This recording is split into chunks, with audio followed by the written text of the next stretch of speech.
Yes, sir, you're audible. Okay.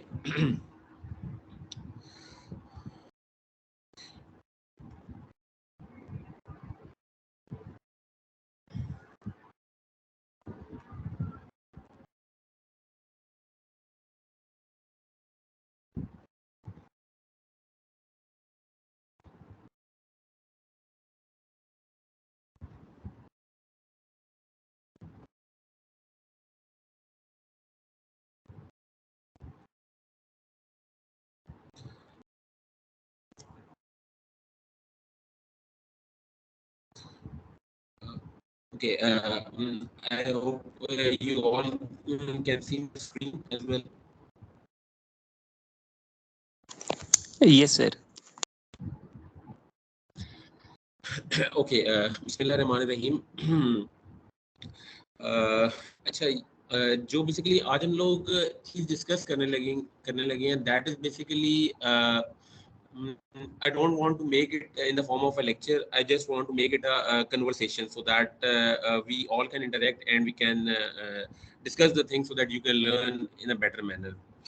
Okay, the topic basically जो हम discuss करना चाह रहे हैं, that is basically an introduction to paradigm of machine learning. I am sure कि आप सब ने जो है वो मशीन लर्निंग का नाम तो यकीनी तौर पे सबने सुना होगा, और बहुत सारे लोगों ने जो है वो स्टूडेंट्स ने कोर्स भी यकीनी तौर पे मशीन लर्निंग का पढ़ा होगा। मे भी कुछ ने पढ़ा होगा, कुछ जो है वो कमिंग सेमेस्टर्स में जो है वो इसकी तरफ जा रहे होंगे या कुछ इंटरेस्टेड होंगे। तो आज हम लोग बेसिकली एक बिल्कुल कह लो कि ब्रॉडर व्यू लेने की कोशिश करेंगे कि इस डोमेन के अंदर एक्चुअली इस डोमेन के अंदर है क्या, और इस डोमेन के अंदर हमें क्या क्या चैलेंजेस हैं जिनको हमें एड्रेस करने की जरूरत होती है with the pass of time, जब भी हम कोई मशीन लर्निंग बेस्ड सिस्टम बनाने की कोशिश करते हैं। Okay, let me start with the help of an example. Okay, this is basically let's play a simple game. You can see the input column in which we have some numbers like 2, 3, 4, 5, and 8. And then the output column, you can see some outputs like 5, 7, 9, 11, and in the end, I have placed a question mark.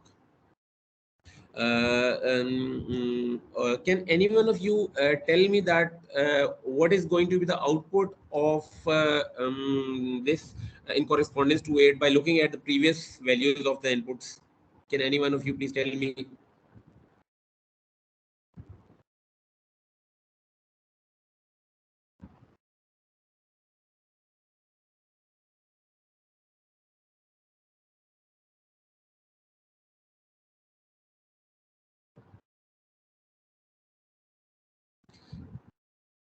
Okay, people have written 15. So, okay, my next question is that how have you figured out the value of 15? How you came to know that the value is 15? Can anyone? Organizers, can we have the audience to open up their mic and speak up, because this might be a little difficult to type all these things over here.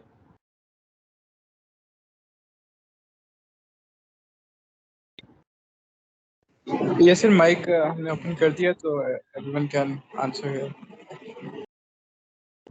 Okay, if anyone want to answer, he can answer. He or she can answer. Which value you have chosen and how? Any one of you?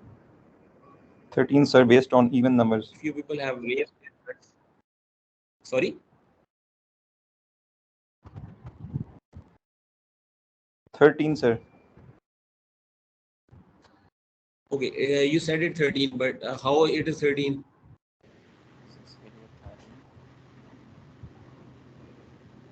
Sir हम previous values को देखें और considering even numbers.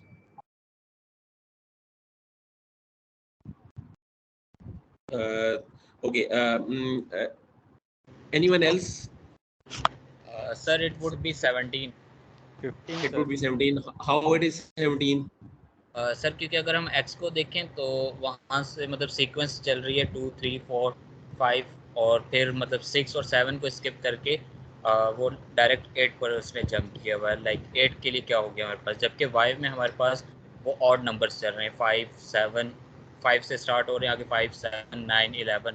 तो I guess वो 6 के लिए फिर 13 होगा, 7 के लिए 15 और 8 के लिए then 17. Okay, let's see. This is basically the relationship between the input and output. If you put the value of 2, अगर आप 2 की वैल्यू पुट करें x की जगह तो आपके पास y की वैल्यू क्या आती है? 5.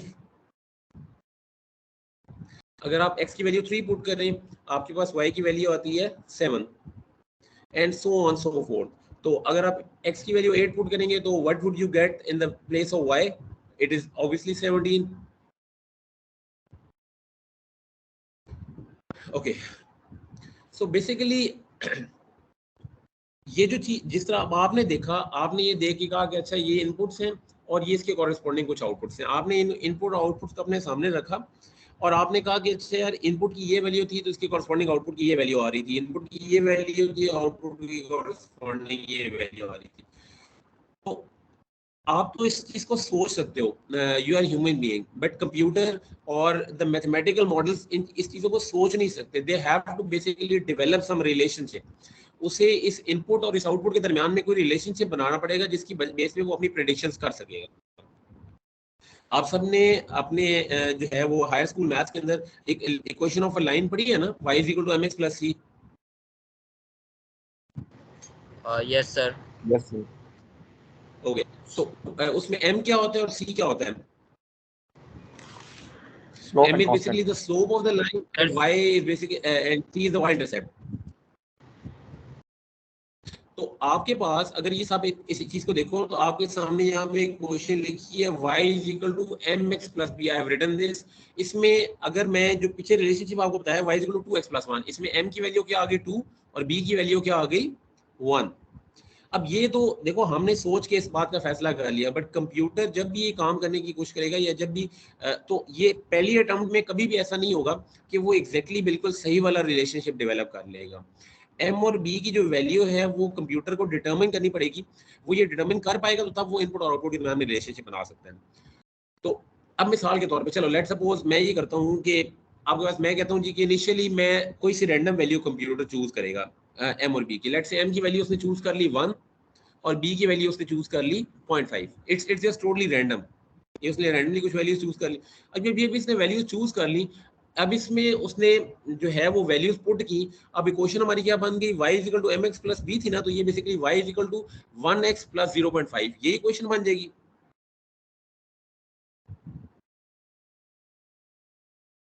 I hope you all are getting these things. Yes sir.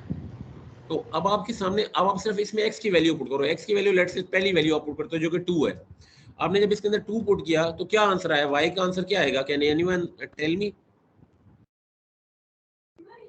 2.5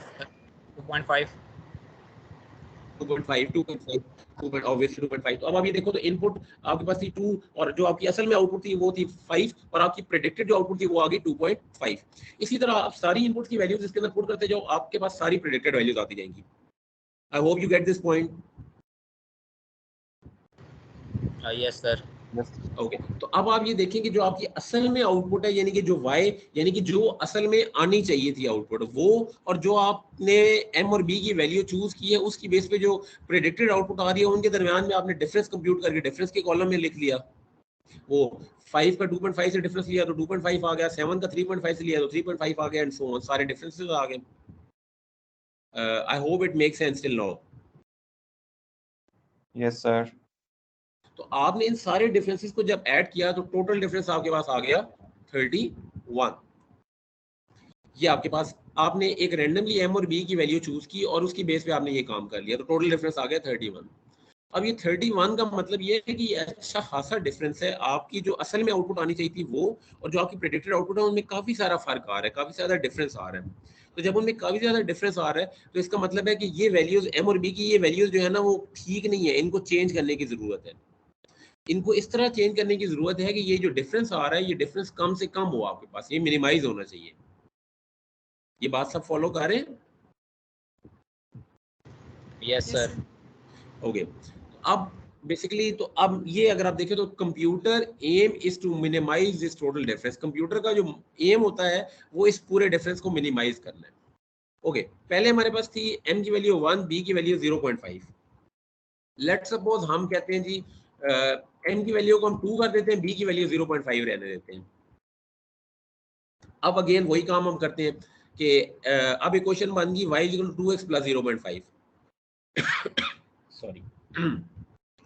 तो जब आपने इसके अंदर ये वैल्यूज पुट की तो अब आपका डिफरेंस जो है वो आपने कंप्यूट किया। अब आपका टोटल डिफरेंस कितना आ रहा है? 3 का डिफरेंस आ रहा है। तो डिफरेंस आपका कंपैरेटिवली पिछली m और b की वैल्यू की निस्बत कम हुआ है, बट अभी भी डिफरेंस एग्जिस्ट कर रहा है। तो जो अल्टीमेट गोल है वो गोल ये होता है कि आपने किसी तरह इस डिफरेंस को क्या करना है? जीरो। ये डिफरेंस जब जीरो हो जाएगा तो इसका मतलब है आपकी प्रेडिक्शन एक्यूरेट होगी, आपकी प्रेडिक्शन बिल्कुल ठीक होगी। ये सर वो तो फिर आइडियल केस यहाँ तक बात फॉलो कर रहे हैं। जी बिल्कुल बिल्कुल, आप सही कह रहे हो, आइडियल केस है। मैं भी उस तरफ आता हूँ, मैं भी असल में सिर्फ एक इंट्यूशन देने की कोशिश कर रहा हूँ।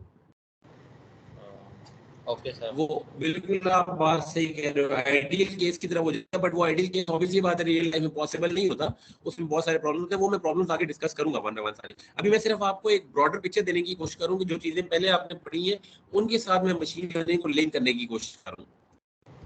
ओके सर, ओके तो इट मींस कि अब आपके पास अल्टीमेट जो गोल है, यू वांट कि आपका जो एक डिफरेंस है वो जीरो हो जाए। डिफरेंस जीरो हो गया तो इसका मतलब है जो आपकी असल आउटपुट है और आपकी जो प्रेडिक्टेड आउटपुट है वो दोनों क्या हो जाएंगी? इक्वल हो जाएंगी। तो जब वो दोनों इक्वल हो जाएंगी तो आपका डिफरेंस ऑब्वियसली बात है जीरो हो जाएगा। ओके तो अब मैं अगर इसको समराइज करूं इस पूरी बात को, तो मशीन लर्निंग का जो मॉडल होता है, मशीन लर्निंग क्या है बेसिकली? कोई आप में से मुझे को डिफाइन करेगा आपकी ख्याल में मशीन लर्निंग क्या चीज होती है? एनीवन, किसी के दिमाग में कोई बात, मशीन लर्निंग होती क्या है? सर बेसिकली मशीन लर्निंग में लाइक हमारे पास एक मॉडल होता है जिसको हम कुछ वैल्यूज़ देते हैं और वो खुद कुछ वैल्यूज़ अपनी तरफ से फिर वो उन वैल्यूज़ की बेस पे प्रिडिक्ट करता है कुछ न्यू वैल्यूज़। लाइक हमने उसको ट्रेनिंग के लिए दे दी कोई 3-4 वैल्यूज़ और उसके बाद बाकी जो हम वैल्यूज़ देंगे उसको वो ऑटोमेटिकली जो हमारा एल्गोरिदम होगा जो भी होगा उसकी बेस पर फिर वो प्रिडिक्ट करेगा। ठीक हो गया, गुड, वेरी गुड, ऐसे होता है। अच्छा देखो, मशीन लर्निंग बेसिकली और कुछ नहीं है। मशीन लर्निंग एक कह लो कि रिलेशनशिप है आपकी इनपुट और आपके आउटपुट के दरमियान। आपकी कुछ जो इनपुट्स हैं और जो आपके आउटपुट्स हैं उनके दरमियान में जो रिलेशनशिप है उसको बेसिकली मशीन लर्निंग का नाम दिया जाता है। अभी मैं आगे इसको भी एक्सप्लेन करूंगा। मशीन लर्निंग एक मैथमेटिकल इक्वेशन का नाम मशीन लर्निंग है। आप उस इक्वेशन के अंदर अपनी इनपुट्स की वैल्यूज डालते जाते हो और वो आपको आपके आउटपुट की वैल्यूज देता जाता है। That's the simplest form of machine learning. और इसकी मैं एग्जांपल मैं आगे दूंगा तो आपको बात मजीद समझ आएगी। ओके मेरी स्लाइड्स विजिबल है ना सबको? जी सर। Yes sir. ओके अब ये स्लाइड आपके सामने नजर आ रही है, machine learning is like a baby. आपने कभी किसी छोटे बच्चे को देखा है जो बिल्कुल अभी कह लो कि 6 महीने का या साल का या 1.5 साल का बच्चा होता है, जब वो बोलना स्टार्ट करता है तो आप उसे कैसे बोलना सिखाते हो? Any one of you? Sir हम उसे वर्ड्स बताते हैं कुछ के लाइक ये काम करो कुछ मतलब पहले हम उसे चीज़ें बताते हैं कि ये इस तरह से कहना है, ये इस तरह से कहना है। ऐसे मतलब आप लेट से आप कहते हो कि आप उसे कहते हो कि आप वो लेट से अपनी मामा को बुलाना चाह रहे हैं, आप कहते हो जी मामा, तो वो आपके पीछे रिपीट करता है उस बात को। आप दोबारा Yes. कहते हो, वो फिर रिपीट करते हैं। आप फिर कहते हो, वो फिर रिपीट करते हैं। आप फिर कहते, आप उसे बार बार एक ही एग्जाम्पल देते हो और वो बार बार उसको रिपीट करता है। ऐसे ही है सर ना? ये सुपरवाइज लर्निंग में आता है ना? सुपरवाइज में वो मैं टाइप्स पे आगे आऊंगा। मैं भी असल में अभी बिल्कुल एक जनरल इंट्यूशन, टाइप्स पे मैं आगे आऊंगा। Okay sir. तो आपके सामने तो ये बेसिकली आप वर्ड्स रिपीट करते जाते हो, वो बच्चा जो है वो उस बेसिकली इसको फॉलो करता जाता है। तो मशीन लर्निंग के अंदर भी ऐसा ही है। मशीन लर्निंग के अंदर आप क्या कहते हो? आप कहते हो यार ये इनपुट थी, इसके कॉरस्पॉन्डिंग आउटपुट ये आई है। ये इनपुट थी, इसके कॉरस्पॉन्डिंग आउटपुट ये आई है। ये इनपुट थी, इसके कॉरस्पॉन्डिंग ये आउटपुट आई है। आपने उसे बहुत सारी एग्जांपल्स आप उसके सामने रख देते हो और फिर आप उसे कहते हो कि यार तुम इन इनपुट्स और इन आउटपुट्स को देखो और इनको देखने के बाद ये फैसला करो कि मैं अगर तुम्हें एक नई इनपुट देता हूं तो उसकी कॉरस्पॉन्डिंग आउटपुट क्या आएगी। ये ऐसे ही है कि मिसाल के तौर पे आपने एक छोटे बच्चे को मैथ्स के क्वेश्चंस आप करा रहे हैं, आप उसे जो है वो प्लस के कुछ क्वेश्चंस कराने लगते हैं, आप उसे एक क्वेश्चन कराते हैं, वो उसको देख के क्वेश्चन को आप वो रिपीट करता है, आप उसे दूसरा क्वेश्चन कराते हैं वो रिपीट करता है, तीसरा कराते हैं रिपीट करता है, आप उसे 10-12 क्वेश्चंस कराने के बाद एक क्वेश्चन उसे देते हैं, उसे कहते हैं ये क्वेश्चन है, ये लो करके दिखाओ। आप वो जो नया क्वेश्चन है आप सॉल्व नहीं करते हैं, वो आप उसे टेस्ट करते हैं कि भाई तुम इसे सॉल्व करके दिखाओ मुझे। तो same is the case with machine learning. Machine learning में आप जो है वो एग्जांपल्स देते जाते हो अपने मॉडल को, और इन एग्जांपल्स की बेस पे वो चीज़ें सीखता जाता है। वो आपकी इनपुट और आपकी आउटपुट के दरमियान में एक ताल्लुक डेवलप करता है, एक रिलेशनशिप डेवलप करता है, और वो उस रिलेशनशिप के जवाब में फिर वो जो नया उसका आंसर आता है उसको प्रेडिक्ट करने की कोशिश करता है। ओके, मशीन लर्निंग की बहुत सारी एप्लीकेशन हैं, जिसमें इमेज प्रोसेसिंग में है, कंप्यूटर विजन में है, डायग्नोस्टिक्स में है, bioinformatics, medicine and so on, lot others. अच्छा, आप सब लोग फेसबुक यूज करते होंगे, आपने अक्सर देखा होगा कि आप फेसबुक के ऊपर कोई अगर ग्रुप फोटो अपलोड करें तो फेसबुक आपको ऑटोमेटिकली सजेशन दे रहा होता है कि do you want to tag yourself, आप अगर कर्सर अपने फेस के ऊपर लेके जाएं। ऑब्जर्व किया किसी ने ये चीज कभी? हाँ यस सर, वो ऑटोमेटिकली टैग भी कर देता है, उनका नाम शो करने लगता ऑटोमेटिकली है। टैग करते, तो वो कैसे टैग हो रहा होता है? सर वो भी पीछे मशीन लर्निंग एल्गोरिथम की वजह से। उसके पीछे वो फेस रिकग्निशन के एल्गोरिदम्स इंप्लीमेंट हुए, और face recognition is basically working on machine learning, कि वो आपके सामने जो है वो आपके अकाउंट में से देखता है कि यार इस फेस का बंदा जो है वो ये वाला है, तो वो उसको बेसिकली लेबल करने की कोशिश कर रहा होता है। ये बेसिकली एक एग्जांपल है आपकी मशीन लर्निंग की। आपने कभी ये देखा है, आप गूगल पे टाइप कर रहे हो, आप लिखते हैं हाउ टू, और आपके सामने जो है वो एक लिस्ट आ जाती है ड्रॉप डाउन में बहुत सारी, कि जो हाउ टू, वो लिस्ट एक आ जाती है नीचे, कभी देखी है आपने? Yes sir. तो वो बेसिकली वो कहाँ से आ रही होती है, वो उससे पहले लोगों ने, जिन लोगों ने वो सर्च की होती हैं चीज़ें, तो वो आपको वो कह रहा होता है कि जी मोस्ट सर्च आइटम जो है ना, हो सकता है इस नए बंदे ने भी यही सर्च करना हो, तो उसके बैकएंड पे जो है वो मशीन लर्निंग इंप्लीमेंट हुई है। ये एक दूसरी एग्जांपल है सर्च इंजन की। पेपॉल का आपको आइडिया होगा, जो एक पेमेंट सिस्टम है, ये फ्रॉड डिटेक्शन के लिए मशीन लर्निंग को यूज करता है, जिसमें आप अक्सर देखते हो कि लेट्स सपोज आप हो ना, आप में से कोई अपना ईमेल अकाउंट लॉगिन करेगा तो उसे पासवर्ड याद होगा, या वो फौरन से एंटर करेगा, उसका जो है वो कीज के दरमियान में प्रेस करने का जो टाइम होगा वो बहुत कम होगा, और एक कोई दूसरा बंदा होगा जो कि जिसको आपको पासवर्ड पता है बट वो उतना फ्लुएंट नहीं है उसको टाइप करने में, वो उसको ऐसे ऐसे स्लो स्लो करके टाइप कर रहा होगा, तो उसके और आपके टाइपिंग पैटर्न के अंदर फर्क आएगा। तो इस तरह के पैटर्न्स को जो है वो ये पेपॉल आइडेंटिफाई करके बेसिकली फ्रॉड डिटेक्शन करने की कोशिश करता है, इसके अंदर भी मशीन लर्निंग इंप्लीमेंट हुई है। उसके अलावा आप कोई इमेज कैप्चर करते हो, उसमें से आप कोई पीपल्स को आइडेंटिफाई करना चाहते हो, कोई ऑब्जेक्ट्स आइडेंटिफाई करना चाहते हो कि लोग कहाँ पे हैं, ऑब्जेक्ट्स कहाँ पे हैं, ये सारी बेसिकली जो है ये ऑब्जेक्ट डिटेक्शन और ऑब्जेक्ट लोकलाइजेशन की एग्जांपल्स हैं, ये सारी मशीन लर्निंग है। डिजीज डायग्नोस्टिक और जो आपकी जो ड्रग्स बनाने में मशीन लर्निंग बहुत ज़्यादा इन्वॉल्व होती है, आपकी जो बहुत सारी बीमारी हैं उनको प्रेडिक्ट करने में जो है वो मशीन लर्निंग का बहुत कॉमन यूज़ है। इसकी अगर मैं आपको एग्जांपल दूं तो जो है वो आजकल रिसेंटली पिछले दिनों में जो काम चल रहा था वो था ये कोविड-19 की बेस पे, कोविड-19 की जो प्रेडिक्शन थी वो बेसिकली चेस्ट एक्सरेज की बेस पे ऑटोमेटिक प्रेडिक्शन की, क्या जो बंदे की एक्सरे की बेस पे कोविड-19 की प्रेडिक्शन की जा सकती है कि नहीं की जा सकती है automatically, basically this is a machine learning problem. उसके अलावा जो है वो ह्यूमन स्ट्रेस पे काम हो रहा है, जो है वो बंदे के जो है वो ईजी सिग्नल, जो ब्रेन की एक्टिविटी के सिग्नल्स होते हैं उनको यूज़ करके जो है वो डायग्नोज करने की कोशिश की जा रही है। डिप्रेशन पे काम हो रहा है, एंग्जाइटी पे काम हो रहा है, ड्राउजीनेस पे, यानी कि जो आपको जो है वो नींद आ जाए, ड्राइविंग करते हुए अगर आपको नींद आ जाए तो उस केस में जो है वो फ़ौरन से अलर्ट हो जाए कि जी आपके पास ये ड्राइवर जो है वो सोने की कोशिश कर रहा है, ये सारी एप्लीकेशन इन पे काम हो रहा है। तो मशीन लर्निंग की जो हेल्थ केयर के अंदर है बहुत सारी डिफरेंट एप्लीकेशन है जो कि डिफरेंट डोमेन्स के अंदर स्पैन करती हैं। ओके, यूट्यूब आप सारे देखते हैं, यूट्यूब में आपने देखा होगा कि आप लोगों में से हर बंदा यूट्यूब ओपन करता है तो उसके सामने एक डिफरेंट तरह की जो है वो सजेशंस शो हो रही होती है। क्या ऐसा होता है कि सबके सामने एक तरह की होती है?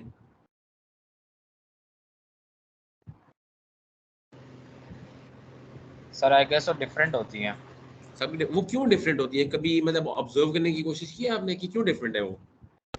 आई गेस सर वो हमारे जो हम क्लिक्स वगैरह करते हैं, मतलब वो प्रिडिक्ट करता है कि हमारा इंटरेस्ट किन चीज़ों पर है, तो उनकी बेस पे फिर हमें वो लिस्ट शो करता है। ऑब्वियसली बात, जो आपने जो रीसेंट पास के अंदर जो चीज़ें आपने सर्च की होती हैं या जिनके अंदर आप इंटरेस्टेड होते हो, तो बेसिकली आपका जो ये यूट्यूब है वो बेसिकली आपको वो वाली चीज़ें शो करने की कोशिश कर रहा होता है।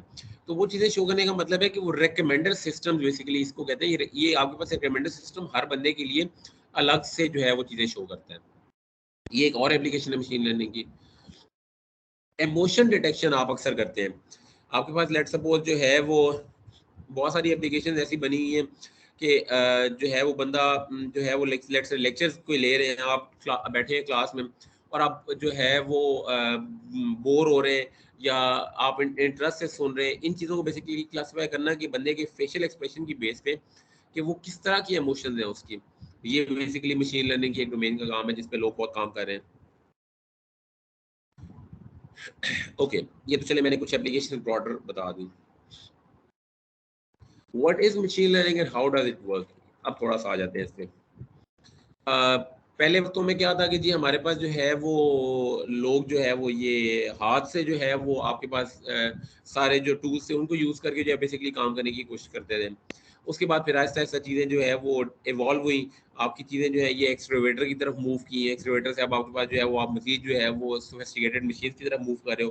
तो जो आपके पास बेसिकली मशीन लर्निंग है वो आपकी एज अ मैकेनिकल हेल्पर भी काम कर रही होती है डिफरेंट डोमेन्स के अंदर। Okay, machine as intellectual helper.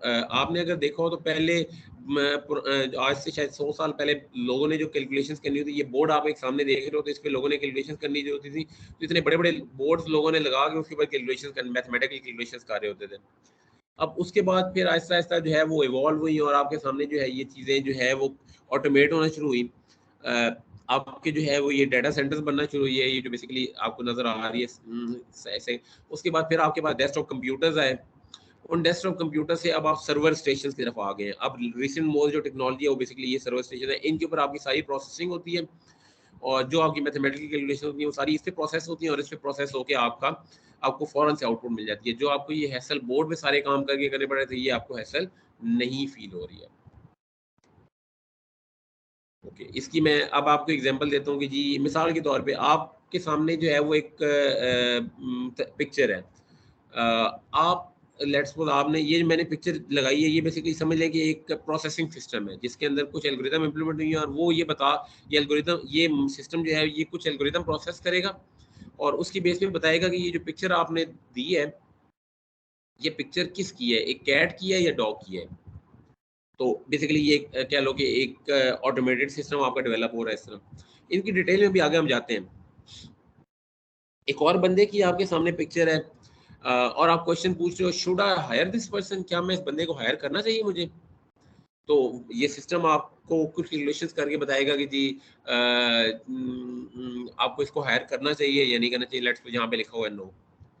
अब यहाँ पे आपका सबका क्वेश्चन ये होगा कि आपका सिस्टम ये कैसे डिटरमिन करेगा कि भाई मैंने इस बंदे को हायर करना है या नहीं करना, या आपका सिस्टम कैसे डिटरमिन करेगा कि ये कैट की पिक्चर है या ये डॉग की पिक्चर है? ये क्वेश्चन आई होप आप सबके माइंड में आ रहा होगा या किसी के माइंड में नहीं आ रहा। बिल्कुल आ रहा है सर। ओके, इसको भी हम एड्रेस करते हैं। ये क्वेश्चन आपने अपने माइंड में रखना है, इसको भी हम एड्रेस करते हैं आगे।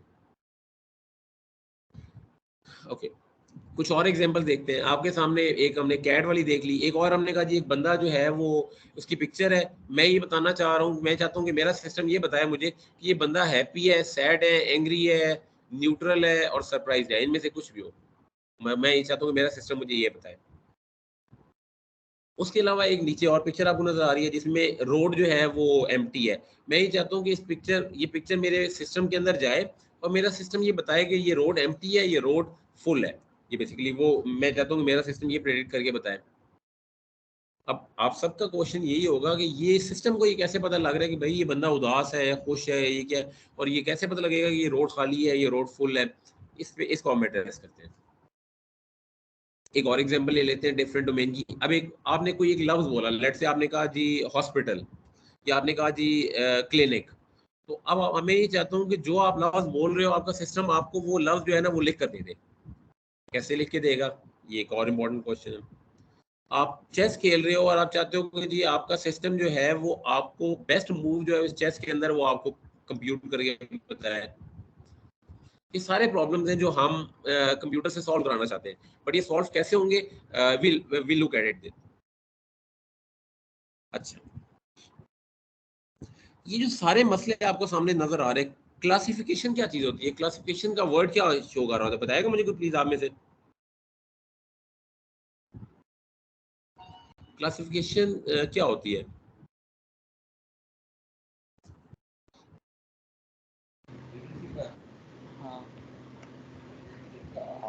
सर लाइक डिफरेंट क्लास की चीज़, आइडेंटिफिकेशन सर। लाइक सॉरी दोबारा रिपीट करो। लाइक जैसे हमारे पास ये सामने एग्जांपल है जो स्लाइड पर है, जो अब एक क्लासिफिकेशन जो मतलब हो रही, मतलब एक वर्ड्स की हो रही है, और ये सर वर्ड्स में डिफरेंशिएशन। ठीक है, ज़ैनब मुमताज़ जो है वो आपका क्वेश्चन जो है ना वो मैं एंड में एड्रेस करूंगा। आप प्लीज़ ये इस क्वेश्चन को नोट डाउन कर लो। जब मैं एक दो सारी चीज़ें एक्सप्लेन कर दूं देन मैं इंशाल्लाह, ये मशीन लर्निंग या डाटा साइंस सेम ही है, ये मैं आपको एंड में एक्सप्लेन करूंगा इंशाल्लाह। ओके, ठीक है। अच्छा, देखो क्लासिफिकेशन क्या होती है, क्लासिफाई करना। क्लासिफाई करने का मतलब ये है कि एक चीज़ को दूसरी चीज़ से अलग करना। क्या कहना कि जी ये चीजें एक तरह की हैं, ये चीजें दूसरी तरह की हैं। Basically you are making a distinction between the two, ये बेसिकली क्लासिफिकेशन है।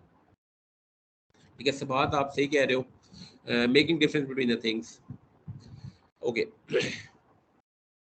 तो आपके सामने पहला हमारा क्वेश्चन ये है कि how are we going to train a classifier. अब ये सारे जितने आपने प्रॉब्लम्स देखे, ये वाले सारे आपने, ये कैट और डॉग देखा कि आपने कहा जी कैट को अलग करना है कि डॉग को अलग करना है, इस बंदे को हायर करना है, ये इस बंदे को हायर नहीं करना, इस बंदे, ये जो बंदा था ये हैप्पी था, ये सैड था, ये एंग्री था, ये सरप्राइज था, ये न्यूट्रल था, इसको आपने अलग अलग करना है।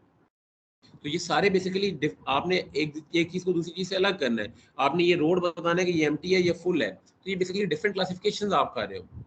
आपने कोई लफ्ज बोला और ये बताना चाह रहे हो ये लफ्ज कौन सा है, तो बेसिकली ये these all are classification problem. तो पहला जो हमारा काम है, how do we train a classifier.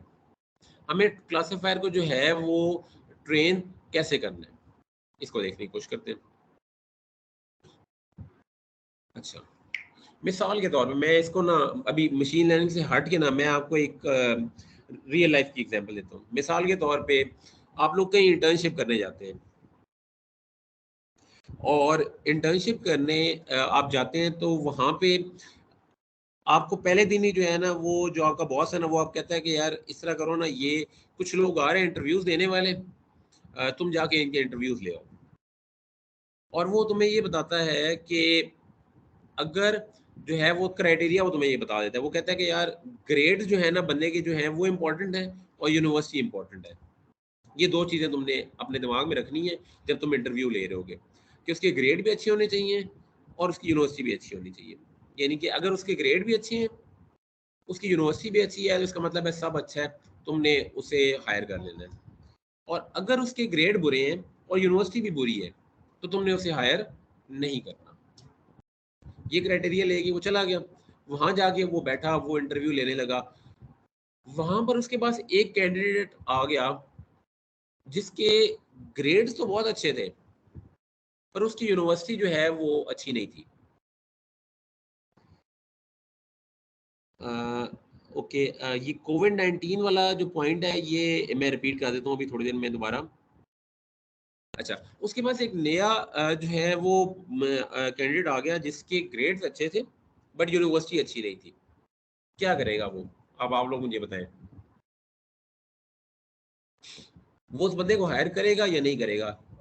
आपके ख्याल में क्या करेगा वो? नहीं करेगा सर। क्यों? सर उसकी सेट ऑफ इंस्ट्रक्शंस दी हुई हैं कि आपके पास करना ये क्राइटेरिया चाहिए। मीट कर रहा है तो सिलेक्ट करो। नहीं, उसे जो सेट ऑफ इंस्ट्रक्शन दी गई है उसे ये कहा गया है कि यूनिवर्सिटी ग्रेड अच्छे हों, यूनिवर्सिटी अच्छी हो तो हायर करना है, ग्रेड बुरे हों और यूनिवर्सिटी भी बुरी हो तब हायर नहीं करना। अब उसके पास सिनेरियो ये आ गया, ग्रेड अच्छे हैं, यूनिवर्सिटी बुरी है, अब वो क्या करेगा?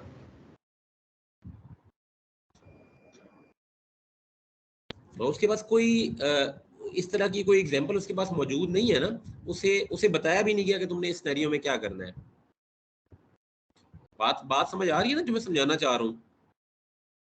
Yes sir. तो और इसके बरक्स एक और सिनेरियो उसके सामने आ जाए कि ग्रेड बहुत बुरे हैं और यूनिवर्सिटी बहुत अच्छी है, अब वो क्या करेगा? अगेन सर उसके लिए एक इसके प्रॉब्लम है लिए क्योंकि सॉरी दोबारा बोलो आप प्लीज। सर मैं कह रहा था कि मतलब इसके लिए भी उसको डिज़ाइन ही नहीं किया गया इस सिचुएशन के लिए। इसके लिए भी उसे डिजाइन नहीं किया गया। तो अब ये इस तरह के प्रॉब्लम्स हैं जो उसे आएंगे सामने। अच्छा जो है तो अब ये इस स्लाइड को अगर आप पढ़ो तो इसमें लिखा हुआ कि बैड ग्रेड्स गुड यूनिवर्सिटी उसे नहीं पता, गुड ग्रेड्स अननोन यूनिवर्सिटी उसे नहीं पता कि क्या करना है। तो इसका मतलब ये हुआ कि सिर्फ अगर आप उसे इस तरह के दो रूल्स आप बता के दे देंगे तो उसके सामने ऐसी एक्सेप्शंस आ जाएंगी कि वो जो है वहाँ पे जाके स्टक हो जाएगा, वहाँ पे जाके वो फैसला नहीं कर पाएगा कि अब मैंने क्या करना है। तो आप जब भी कोई मशीन लर्निंग का सिस्टम आप कोई भी डिज़ाइन करने की कोशिश करते हो या कोई भी आप जब भी किसी बंदे को ट्रेन करने की कोशिश करते हो, ट्रेनिंग कभी भी ऐसे नहीं होती कि आप उसे कहोगे यार आप उसे सारे रूल्स बना के नहीं दे देते। वो वक्त के साथ साथ खुद ट्रेन होता है, अपने आप को वक्त के साथ साथ ट्रेन करता है। तो अब मैं आपको इसकी एक और एग्जांपल आगे लेके चलता हूँ। तो इस तरह का जो नॉलेज है ना वो उसके अंदर वो अगर आप डाल दोगे जी ग्रेड अच्छे यूनिवर्सिटी अच्छी तो रख लो, नहीं अच्छे तो नहीं रखो, इस पे वो काम नहीं कर सकता क्योंकि बहुत सारे इसके अलावा केसेस भी आएंगे। अच्छा अब एक दूसरा सिनेरियो देखते हैं। आप जो है वो कहीं इंटर्नशिप करने चले गए। अब आपका जो बॉस है उसने कहा यार आओ हम लोग ने ना आज लोगों के इंटरव्यूज कंडक्ट करने हैं, और इंटरव्यूज कंडक्ट करने के लिए वो कहता है कि आओ तुम मेरे साथ आके बैठो।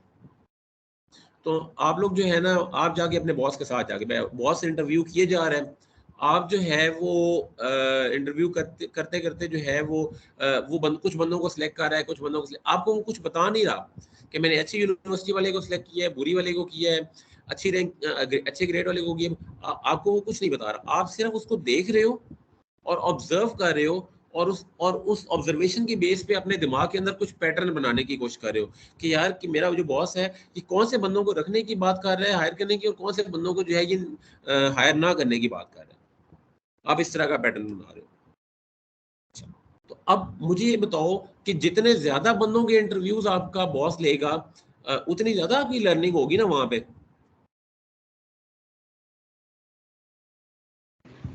बिल्कुल सर। बिल्कुल, क्योंकि आपके सामने जो है वो ज्यादा एग्जांपल्स आएंगी, जितनी ज्यादा एग्जांपल्स आएंगी उतनी ज्यादा आप जो है वो चीजों को समझ पाओगे। ठीक हो गया? अच्छा अब मजीद आगे जाते हैं। अब अब जो है वो मिसाल के तौर पे आपका जो बॉस है वो उसके अंदर जो बायसनेस ये है, वो कहता है जी मैंने अपनी कंपनी के अंदर फीमेल्स को हायर नहीं करना। लेट से वो कहता है मैंने सिर्फ अपनी कंपनी के अंदर मेल्स को हायर करना है। मतलब उसके दिमाग में एक ये बात लेट से बैठी हुई है। उसके दिमाग में अगर ये बात बैठी है तो वो जब इंटरव्यू कंडक्ट कर रहा होगा तो इंटरव्यू के अंदर वो क्या कर रहा होगा, वो सारी फीमेल्स को रिजेक्ट किया जा रहा होगा और सारे मेल्स को जो है वो किया जा रहा होगा, इंडक्ट किया जा रहा होगा। ऐसे ही कर रहा होगा ना? Yes sir. बट क्या ये जो है वो सही पैटर्न है? No sir.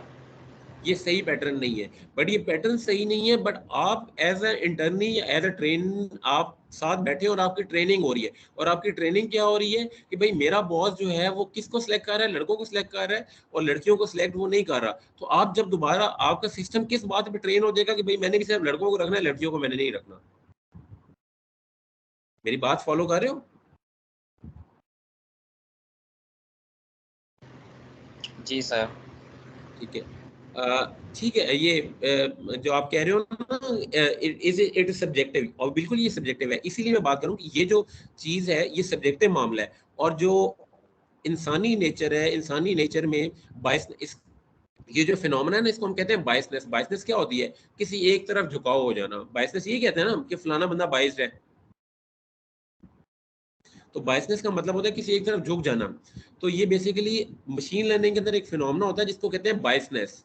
तो ये बेसिकली जो आपका जो इंटरव्यू लेने वाला बंदा है ये बायस्ड है, ये मेल्स को रखने की कोशिश कर रहा है, फीमेल्स को रखने की कोशिश कर रहा है। तो आपकी इंसानी नेचर के अंदर हर बंदे के अंदर कोई ना कोई बायसनेस मौजूद है।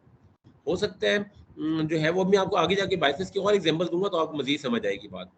तो ये सब्जेक्टिव बिल्कुल है, बट जो है वो मोस्ट लाइकली है, ये अक्सर औकात जो है वो डाटा के अंदर ये काम होता है।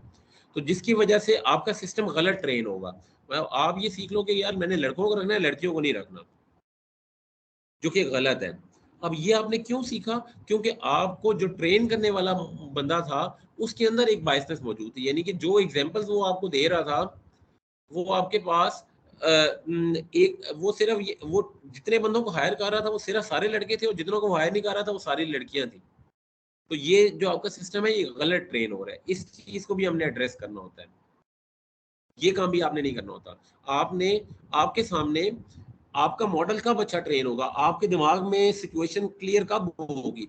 जब आपको आपके सामने मिसाल के तौर पे 100 ऐसे बंदे आए जिनको उसने हायर किया हो, और 100 ही ऐसे बंदे हो जिनको उसने हायर ना किया हो, और उन जिन 100 को उसने हायर किया उनमें मेल भी हो और फीमेल भी हो, और जिन 100 को उसने रिजेक्ट किया उनमें फीमेल भी हो और उनमें मेल भी हो। उसमें बायसनेस ना हो, यानी कि दोनों साइडों में लोग भी इक्वल हो और कोई इस तरह की बायसनेस इसके अंदर ना हो, तब आपका जो है वो सिस्टम बेहतर ट्रेन होगा। उसके अलावा आपका सिस्टम जो है वो एक साइड पे बायस्ड होगा, वो एक के साथ बेहतर काम करेगा, दूसरे के साथ बेहतर वो काम नहीं करेगा। आई होप मेरी बात आप लोग फॉलो कर रहे हैं।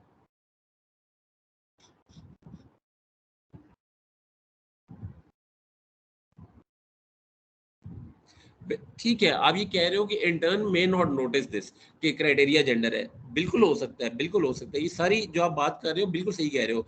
बट व्हाट इफ कि अगर वो क्राइटेरिया यही रख लेते हैं कि भाई जेंडर की बेस पे मैंने करना है, फिर आप ये चीज एलिमिनेट तो नहीं कर सकते ना।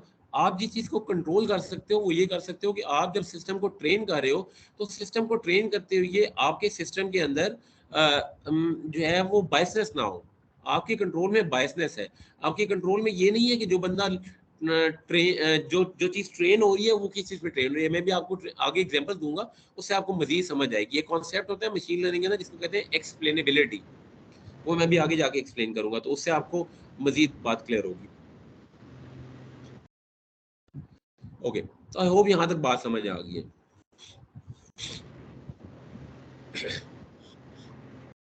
अब जो है वो मैं दो तरह की मशीन लर्निंग आपके सामने रख लेता हूँ। How to train your machine, allowing the machine to learn on their own without prior decision of experts is known as machine learning. ये मशीन लर्निंग है। दो तरह की होती है, एक होती है सुपरवाइज्ड, एक होती है अनसुपरवाइज्ड। सुपरवाइज्ड मशीन लर्निंग की एग्जांपल ऐसे ही है कि जो है वो जैसे टीचर आपको पढ़ा रहा होता है, वो आपको पहले पढ़ा रहा होता है, बाद में आपको टेस्ट कर रहा होता है। ये बेसिकली सुपरवाइज्ड मशीन लर्निंग की एग्जांपल है कि आपने कुछ इनपुट्स भी दी हुई हैं और कुछ आउटपुट्स भी दी हुई हैं, और आपने कहा होगा कि ये इनपुट हो तो ये आउटपुट होगी, ये इनपुट हो तो ये आउटपुट होगी, ये इनपुट हो तो ये आउटपुट होगी।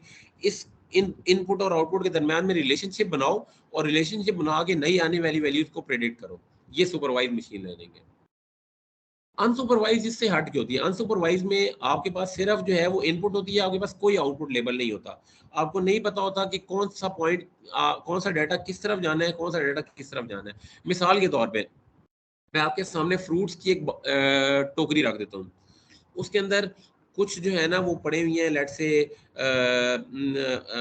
एप्पल पड़े हुए हैं, और कुछ जो है वो लेट से ऑरेंजेस पड़े हुए हैं, और जो है वो लेट से कुछ जो है वो बनानास पड़े हैं। अब और कुछ कोई ऐसा फ्रूट एक रख लो यार जिसका कलर इनसे मिलता जुलता हो, और कौन सा होता है, नाशपाती कर लो, नाशपाती का कलर एप्पल से मिलता जुलता है, ग्रीन ग्रीन होता है।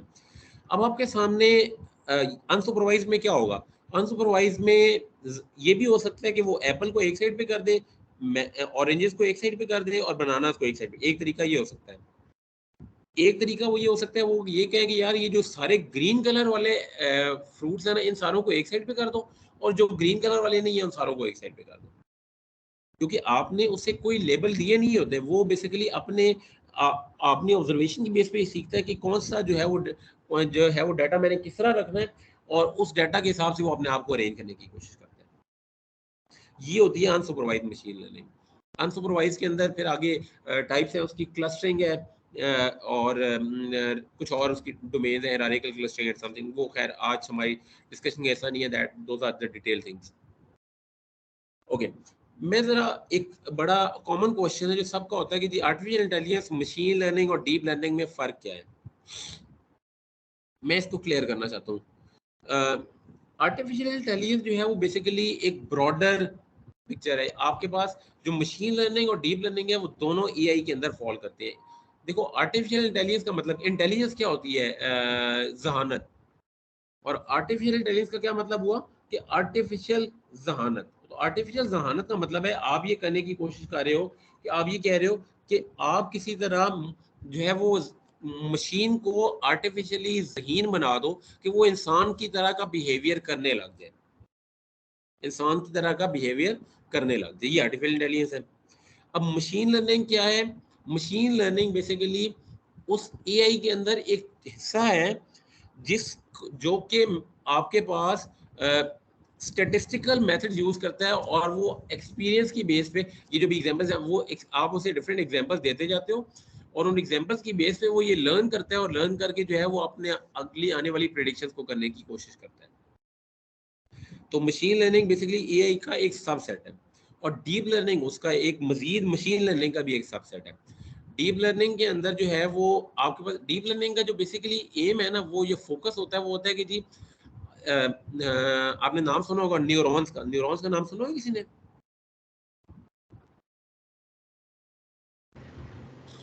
Yes sir. सुना हुआ है? Yes sir. ओके, तो इंसान का जो माइंड होता है ना, उसके अंदर न्यूरॉन्स बेसिकली प्रोड्यूस हो रहे थे। वो आपने अक्सर कभी ये फिजिक्स में पढ़ा हो, तो वो कहते हैं जी कि कोई भी आप जो है वो सिग्नल जनरेट होता है तो न्यूरॉन्स फायर होते हैं। केमिस्ट्री में शायद पढ़ते थे हम लोग ये, समथिंग लाइक दैट। तो बेसिकली ये जो डीप लर्निंग है, डीप लर्निंग का जो फोकस है वो ये था कि ये artificial neural network, basically neuron, ये जिस तरह इंसान के दिमाग में चीज़ें चल रही होती हैं बेसिकली उसके हिसाब से इसको बिल्ड करने की कोशिश की गई है। तो it is basically also a subset of machine learning. ये मशीन लर्निंग का भी एक सबसेट है। तो इस फिर कभी मौका मिला तो इसकी डिटेल में इंशाल्लाह मज़ीद जाने की कोशिश करेंगे। अच्छा, एक नीचे मैंने बात लिखी है, certainty in real world is a rare luxury. हमारी जो ज़िंदगी है, सर्टेनिटी क्या होती है कि यकीनी तौर पे कोई चीज़ हो जाना। हमारी ज़िंदगी में सर्टेनिटी कितनी है, मुझे ये बताओ। नॉट 100%। मुझे तो लगता है 50% भी नहीं है। 50%, और यू कैन से सर 50% से बाकी सही कह रहे हैं आप, लेस कह सकते हैं 50%। हमें नहीं पता कि मुझे नहीं पता कि मेरा अगला सांस आएगा कि नहीं आएगा। मतलब हमारी जिंदगी इतनी अनसर्टेन है। तो जो सर्टेनिटी है वो रियल लाइफ के अंदर एक लग्जरी है। सर्टेनिटी का रियल लाइफ से कोई ताल्लुक नहीं है। तो और जो अनसर्टेनिटी है वो मशीन लर्निंग की बेसिक्स है। हम मशीन लर्निंग का जो मकसद होता है ना, वो ये होता है कि हमने अनसर्टेनिटी को कम से कम करके अपनी प्रेडिक्शन को करने की कोशिश करनी है। यानी कि जितनी ज़्यादा हम अपनी सर्टेनिटी को बेहतर कर सकें और जितनी ज़्यादा हम अनसर्टेनिटी को कम कर सकें, वो बेसिकली मशीन लर्निंग का ऑब्जेक्टिव है। और प्रोबेबिलिटी और स्टैटिस्टिक्स के कॉन्सेप्ट यूज करके मशीन लर्निंग ये काम करता है। ओके, अब एक फर्क समझते हैं कि एक नॉर्मल कंप्यूटर साइंस या जो प्रोग्राम आप लिखते हैं और जो मशीन लर्निंग के प्रोग्राम में फ़र्क क्या है। मिसाल के तौर पे आपने 2 नंबरों को ऐड करना है, आप उसका प्रोग्राम लिख सकते हो। Yes sir. आपने एक एरे है आपके पास नंबर्स की, आपने उसे सॉर्ट करना है, आप उसका प्रोग्राम लिख सकते हो।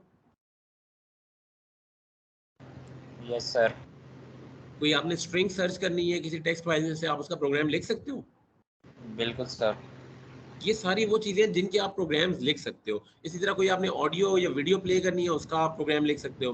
कोई आपने टेक्स्ट फाइल स्क्रीन पे शो करनी है, उसका आप प्रोग्राम लिख सकते हो। ये सारी चीज़ें आप लिख सकते हो।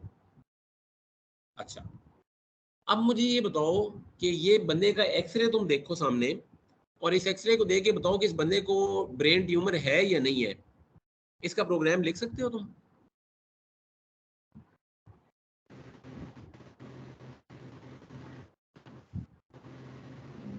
एनीवन? No sir. क्या आपके सामने ये पिक्चर जो है वो सामने आपको जो नजर आ रही है, इसमें आप लिख सकते हो कि कोई इसको ब्रेन ट्यूमर, इसका प्रोग्राम लिखा जा सकता है? No sir. इसी तरह ये घर आपके सामने आपको नजर आ रहा है, इसकी प्राइस बताओ मुझे, इसका प्रोग्राम लेके दिखाओ मुझे। No sir. सर हमारे पास इसी डाटा तरह होगा ये तो जो, कुछ। हाँ डाटा भी बेशक हो, इसके लिए क्या प्रोग्राम लिखोगे? ऐड मतलब दो नंबरों को ऐड करना है, तुम लिख दोगे ना A+B। ये सिर्फ प्रोग्राम लिखना मुश्किल होगा, प्रिडिक्ट करना इजी है हमारे लिए।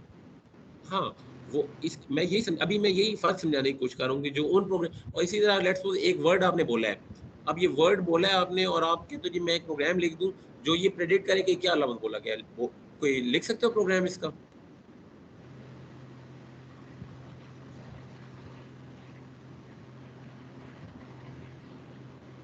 आपके दिमाग में यस सर। क्या हुआ?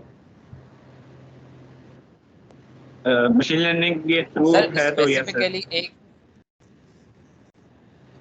जी बोले। Yes sir, gradient descent use करके मशीन लर्निंग के through, yes sir.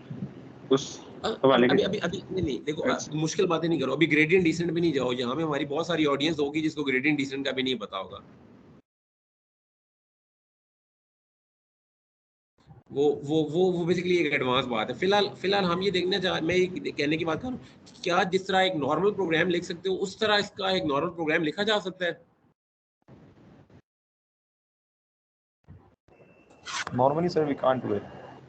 Normally we sir can't do it. अगर जी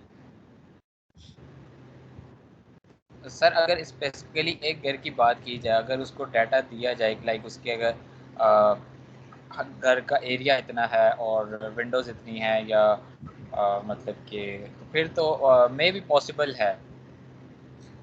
नहीं देखो बट आपके देन पास मिसाल, वो जो प्राइस आएगी वो भी प्रिडिक्शन ही होगी। ठीक है प्रिडिक्शन है, बट देखो मेरा मेरा मेरा क्वेश्चन ये है कि क्या कोई एक फिक्स सेट ऑफ स्टेटमेंट्स आप लिख सकते हो इन प्रॉब्लम्स को सॉल्व करने के लिए?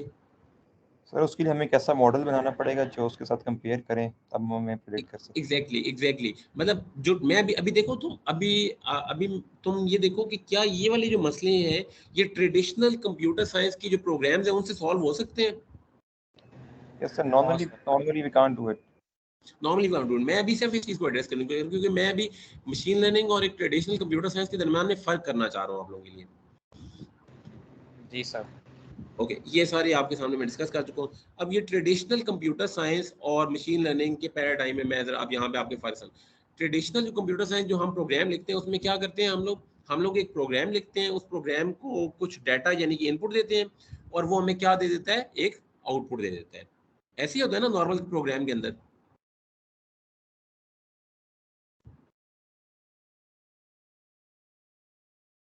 आई hope all of you are getting this point या नहीं?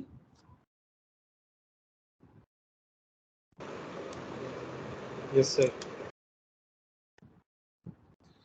ओके तो यस इसका सर। मतलब ओके, और ये मशीन लर्निंग इसके बरक्स इसमें क्या हो रहा है कि इसमें आप जो है वो ट्रेडिशनल कंप्यूटर साइंस में आप डाटा आप प्रोग्राम लिखते हो, उसको इनपुट डाटा देते हो, आपको आउटपुट दे देता है।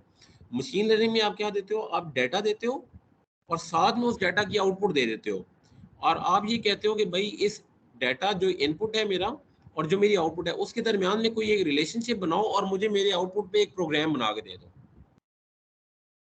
मशीन लर्निंग ये काम कर रहा होता है। ये बात किस किस को समझ आ रही है? Got it sir. तो एक ट्रेडिशनल कंप्यूटर साइंस और जो मशीन लर्निंग का फ्रेमवर्क है उसमें फ़र्क ये है कि ट्रेडिशनल कंप्यूटर साइंस के इनपुट पे आपका डाटा और आपका प्रोग्राम होता है, और मशीन लर्निंग की जो फ्रेमवर्क है उसके इनपुट पे आपका डाटा और आपकी आउटपुट होती है, और वो आपको आपका मॉडल बना के देता है या आपकी जो है वो प्रोग्राम बना के देता है, जो कि बेसिकली आपकी इनपुट और आउटपुट के दरमियान में रिलेशनशिप होती है आपकी। I hope you get this point.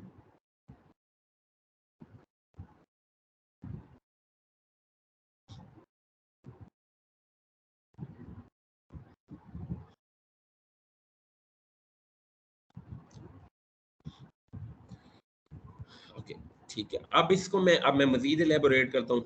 अब देखो, जब मशीन लर्निंग हम कर रहे होते हैं, मशीन लर्निंग के अंदर हम दो काम करते हैं, एक होती है ट्रेनिंग, एक होती है टेस्टिंग। आप पहली एग्जांपल याद करो जो मैंने शुरू में दी थी, उसमें मैंने क्या कहा था, उसमें मैंने जो आपको दिखाई थी चीज़ें, मैंने उसमें आपको क्या कहा था, मैंने आपको ये टेबल दिखाया था। इस टेबल में मैंने कहा था 2 इनपुट होगी तो आउटपुट 5 होगी, इनपुट 3 होगी तो आउटपुट 7 होगी, इनपुट 4 होगी तो आउटपुट 9 होगी, इनपुट 5 होगी तो आउटपुट 11 होगी। ये सारी जो है, ये सारी जितनी एग्जांपल्स मैंने इसे दी हैं, ये मैं अपने मॉडल को ट्रेन कर रहा हूँ।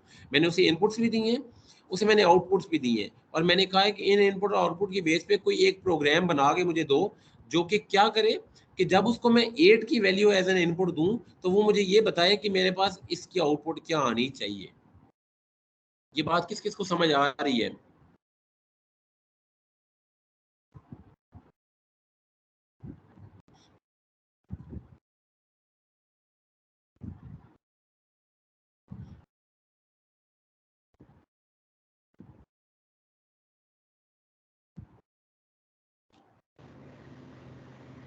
ओके, मैं रिपीट कर देता हूँ। मैंने ये कहा कि आपके पास जो आपकी ये सारी इनपुट्स थी 2 से लेके 5 तक, ये जो आपकी फर्स्ट स्लाइड के ऊपर थी 2 से लेके 5 तक, इनकी कॉरस्पॉन्डिंग जितनी आउटपुट थी, ये सारी जो इनपुट और आउटपुट हैं, ये मिल के बनाती हैं मेरी ट्रेनिंग। ट्रेनिंग क्या होती है कि मैं अपने मॉडल को ये ट्रेन कर रहा हूँ कि भाई आपने ये इनपुट हो तो इसकी ये आउटपुट है, ये इनपुट हो तो ये आउटपुट है। मतलब मैं ट्रेनिंग में क्या होता है, ट्रेनिंग में आप उसे सारी चीज़ें बता रहे होते हैं, आप उसे सिखा रहे होते हैं। तो ये 2 से 5 तक की सारी इनपुट्स जो है वो उसके कॉरस्पॉन्डिंग उसे आउटपुट भी बता दी। तो ये इन इनपुट्स के कॉरस्पॉन्डिंग वो ट्रेन हुआ, और ट्रेन होने के बाद उसने क्या रिलेशनशिप बनाया, उसने कहा भाई रिलेशनशिप क्या, इस इनपुट और आउटपुट के नाम रिलेशनशिप है 2x प्लस 1 का रिलेशनशिप है, ये 2x प्लस 1 का रिलेशनशिप है। तो अब उसने कहा कि जी अच्छा, अब मैंने कहा कि ठीक है, अगर ये रिलेशनशिप है तो अब इस x की जगह मैं 8 पुट करता हूँ, जो कि अननोन नई वैल्यू थी, और मैं ये मुझे ये बताओ कि इस 8 को जब मैं पुट करूंगा तो मेरे पास आउटपुट क्या आएगा। तो ये जो 8 में पुट कर रहा हूँ ना, ये बेसिकली टेस्टिंग है, इससे ऊपर वाला सारा जो पार्ट है वो ट्रेनिंग है। आई होप अब बात क्लियर हो रही है कुछ? Yes sir. ओके, तो अब मैं जरा वापस स्लाइड पे आता हूँ अपनी। ओके, तो अब अगर आप इस स्लाइड को देखो तो इसमें आपको ये जो लेफ्ट हाफ नजर आ रहा है जिसमें मशीन लर्निंग ऊपर लिखा हुआ है और नीचे ट्रेनिंग लिखा हुआ है, इसमें देखो तो आपकी इनपुट क्या है, डाटा, आप, और दूसरी इनपुट क्या है, आउटपुट। ये डाटा और आउटपुट आपने इसे दी, इसने आपको क्या बना के दे दिया, एक प्रोग्राम आपको बना के दे दिया। ये प्रोग्राम बेसिकली वो क्या है, ये प्रोग्राम वो है 2x प्लस 1, ये आपने ये उसने आपको रिलेशनशिप बना के दे दिया। तो ये 2x प्लस 1 आ गया। अब इस 2x प्लस 1 के अंदर आपने डाटा पुट किया, और डाटा अब क्या है, 8, जो आपकी नई वैल्यू है, वो 8 इसके अंदर आपने पुट किया 2x प्लस 1 के अंदर, और उसने आपको इसकी कॉरस्पॉन्डिंग इसकी आउटपुट दे दी। तो पहला जो हाफ था वो ट्रेनिंग का हाफ है, और जो दूसरा हाफ है वो टेस्टिंग का हाफ है। ये बात आप किसको समझ नहीं आई पूछ सकते हैं, नहीं तो मैं रिपीट कर देता हूँ।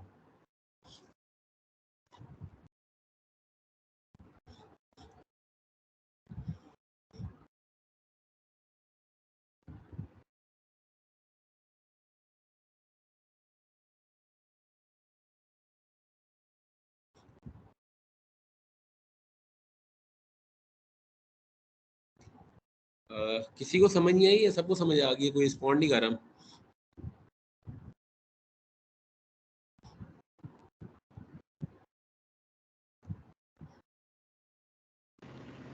सर समझ आ गई है आई गेस। शायद मेरा ओके, इंटरनेट स्लो है तो आपकी आवाज़ बीच में नहीं ठीक आ हो गया, ठीक हो गया, चले चल ठीक है, मैं आगे मूव करता हूँ। रही। यस। ओके, तो ये अब मैंने एक फॉर्मल डेफिनेशन मशीन लर्निंग की पुट कर दी है। ये आपको नहीं भी समझ आ रही थी कोई मसला नहीं, जो पीछे बातें की हैं वो समझ आ गई है तो वो काफ़ी है। फॉर्मली इसको कहते हैं जी, computer program A is said to learn from experience E with respect to some class of task T and performance parameter P if it performance at task T is measured by P and ये छोड़ दो, ये जो है वो confusing है।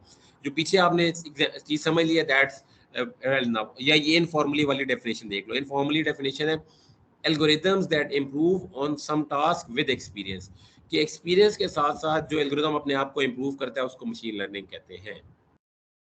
बस इसको याद, ऊपर वाली करने की जरूरत नहीं है। अच्छा, अब कुछ जो है वो मशीन लर्निंग की चीज़ें जो है वो मैं डिस्कस करना चाहूँगा। वो ये कि आपने कभी देखा है कि आपके पास ये जो मशीन लर्निंग से हमें अभी तक हमने जो बातें की है उससे हमें ये लग रहा है कि हमारे पास डाटा होना बड़ा ज़रूरी है, तब हम मशीन लर्निंग के मॉडल्स को ट्रेन कर सकते हैं। कि तब हमारे पास जितना ज़्यादा डाटा होगा, जितना अच्छा डाटा होगा, उतने ज़्यादा अच्छे हमारे मॉडल ट्रेन होंगे। तो हम लोग जो रियल लाइफ में बहुत सारे जो काम कर रहे होते हैं ना, हम लोग रियल लाइफ में डाटा दे रहे होते हैं। मैं आपको उसकी एग्जांपल देता हूँ। आपने कभी कॉल की हो, ये यू फोन के कॉल सेंटर या मोबिलिंक या जैस कहीं भी आपने कॉल की हो, तो जब आप कॉल करते हैं तो कॉल करने के बाद एंड में वो आपसे क्या पूछते हैं कि जी अगर आप इस कस्टमर सर्विस के नुमाइंदे से मुतमईन है तो आप ये प्रेस करें, नहीं है तो ये प्रेस करें। आपने कभी ऑब्जर्व किया ये क्वेश्चन आपसे पूछा जाता है?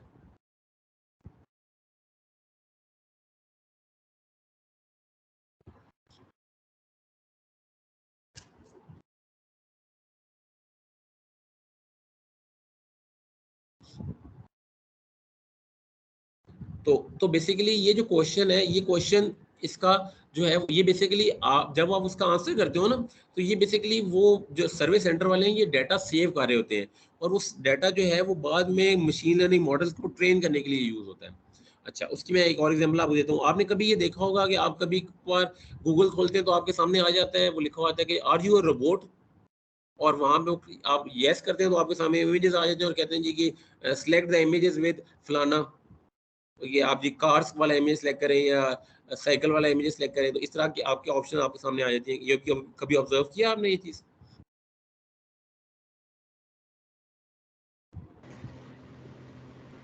जी सर।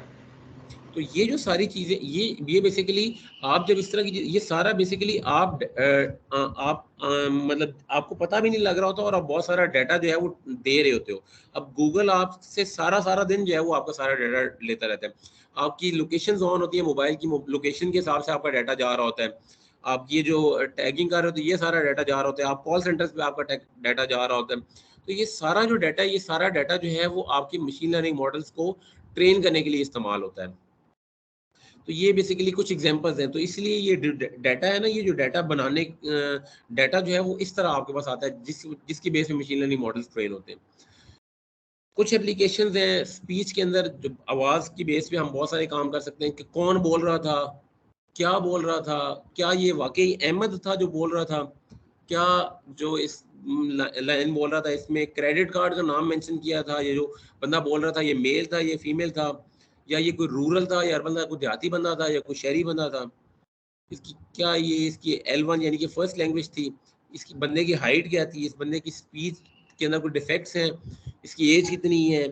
अब ये आपके दिमाग में लग रहा होगा कि सर ये पता नहीं कैसी बातें कर रहे हैं। ये जो सारे क्वेश्चंस हैं, ये सारे क्वेश्चंस आजकल के दौर में मशीन लर्निंग की बेस पे इनको प्रेडिक्ट करने की कोशिश हो रही है कि किसी बंदे की आवाज़ की रिकॉर्डिंग करो और उस आवाज़ की रिकॉर्डिंग की बेस पे इन सारे सवालों के जवाब देने की कोशिश करें। ये बेसिकली स्पीच के साथ भी यही काम हो रहा है, स्पीच के साथ ही काम हो रहा है। इस NLP एक डोमेन है, natural language processing. Natural language processing के अंदर आपकी ये सारी चीज़ें हो रही होती हैं। इसी तरह टेक्स्ट के अंदर जो है वो आप टेक्स्ट के अंदर बहुत सारे काम होता है। रिटन टेक्स्ट जो है उसके साथ आप ये काम कर रहे हो कि किसने लिखा, क्या ये प्लेजराइज था, बंदे के लिखने का मकसद क्या था, क्या मेल ने लिखा, क्या फीमेल ने लिखा, क्या उसने अपनी फर्स्ट लैंग्वेज में लिखा, कितना पढ़ा लिखा था ऑथर, उसकी इमोशनल स्टेट क्या थी। ये सारे जो सवालात हैं ये आजकल मशीन लर्निंग की डोमेन की हॉट टॉपिक्स हैं। ये नेचुरल लैंग्वेज प्रोसेसिंग के अंदर जो है वो टेक्स्ट प्रोसेसिंग के अंदर बहुत कॉमनली लोग एड्रेस कर रहे हैं इस चीज़।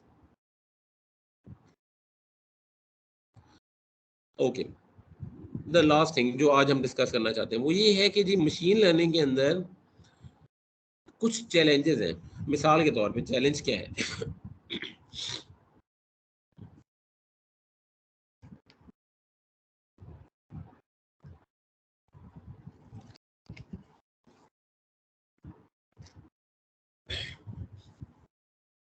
मिसाल के तौर पे जो है वो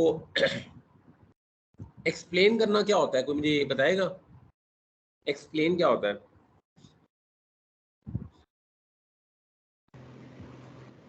सर वजाहत करना इतने अच्छे तरीके से कि नेक्स्ट पर्सन जो है उसको अच्छी ठीक है, तरह से जो ठीक चीज़ है, हम एक्सप्लेन कर रहे हैं उसकी समझ सही आ हो जाए। गया, बिल्कुल सही हो गया। एक्सप्लेनेबिलिटी यानी कि आप जो है वो इसको मशीन लर्निंग की ज़बान में हम कहते हैं एक्सप्लेनेबिलिटी का मतलब है कि मशीन लर्निंग का जो एल्गोरिदम है वो अगर कोई काम कर रहा है तो हमें समझ भी आनी चाहिए कि ये मशीन लर्निंग का एल्गोरिदम ऐसे काम क्यों कर रहा है। हमें ये नहीं होना चाहिए कि बस हमने जो है वो इधर से इनपुट दी और अब हमें उधर अगर सही आउटपुट मिल गई है ना, तो हमें उस सही आउटपुट को सिर्फ देख के खुश नहीं होना, हमें ये अंदाज़ा भी लगाना है कि क्या ये जो सही आउटपुट आ रही है, ये सही आउटपुट आने की वजह क्या है, और अगर आउटपुट गलत आ रही है तो उस आउटपुट गलत आने की वजह क्या है। ये हमें जब तक नहीं पता होगा हम ये आइडेंटिफाई नहीं कर सकते कि हमारे सिस्टम में प्रॉब्लम कहाँ पे है और हम इसको कैसे एड्रेस कर सकेंगे। तो इस फिनोमेना को कहते हैं एक्सप्लेनेबिलिटी। एक्सप्लेनेबिलिटी का मतलब क्या है, मैं अब इसकी एक एग्जांपल आपको देता हूँ। मिसाल के तौर पे आपने ना एक क्लासीफायर बनाया जिसमें आपने बहुत सारे डॉग्स की तस्वीरें, पिक्चर्स और बहुत सारे कैट्स की जो है वो पिक्चर्स आपने जो है वो दे दी। आपने मिसाल के तौर पे आपके पास जो है ना वो 500 पिक्चर्स थी डॉग्स की और 500 पिक्चर्स थी कैट्स की, और आपके पास डॉग्स की आपने जितनी भी पिक्चर्स बाय चांस आपने इकट्ठी की ना, उन सारों के गले में जो है वो कॉलर था, क्योंकि आपको पता है डॉग जो है नॉर्मली कॉलर पहनते हैं, तो कॉलर था उनके गले में। तो और जो कैट्स की जितनी पिक्चर्स थी ना उनमें से किसी के पास भी कॉलर नहीं था। आपने अपने मशीन लर्निंग सिस्टम को बताया कि भाई ये जो 500 पिक्चर्स है, ये जो सारी हैं डॉग्स की जिनके गले में कॉलर था, ये डॉग्स हैं, और आपने बताया कि ये बाकी है ये सारी कैट्स हैं। अब आपकी मशीन लर्निंग सिस्टम ने इस बात को उसने ये नहीं सीखा कि यार डॉग और कैट में क्या फ़र्क करना है, उसने ये हिसाब लगाया कि भाई जिसके गले में कॉलर है वो डॉग है और जिसके गले में कॉलर नहीं है वो कैट है। मेरी बात समझ आ रही है?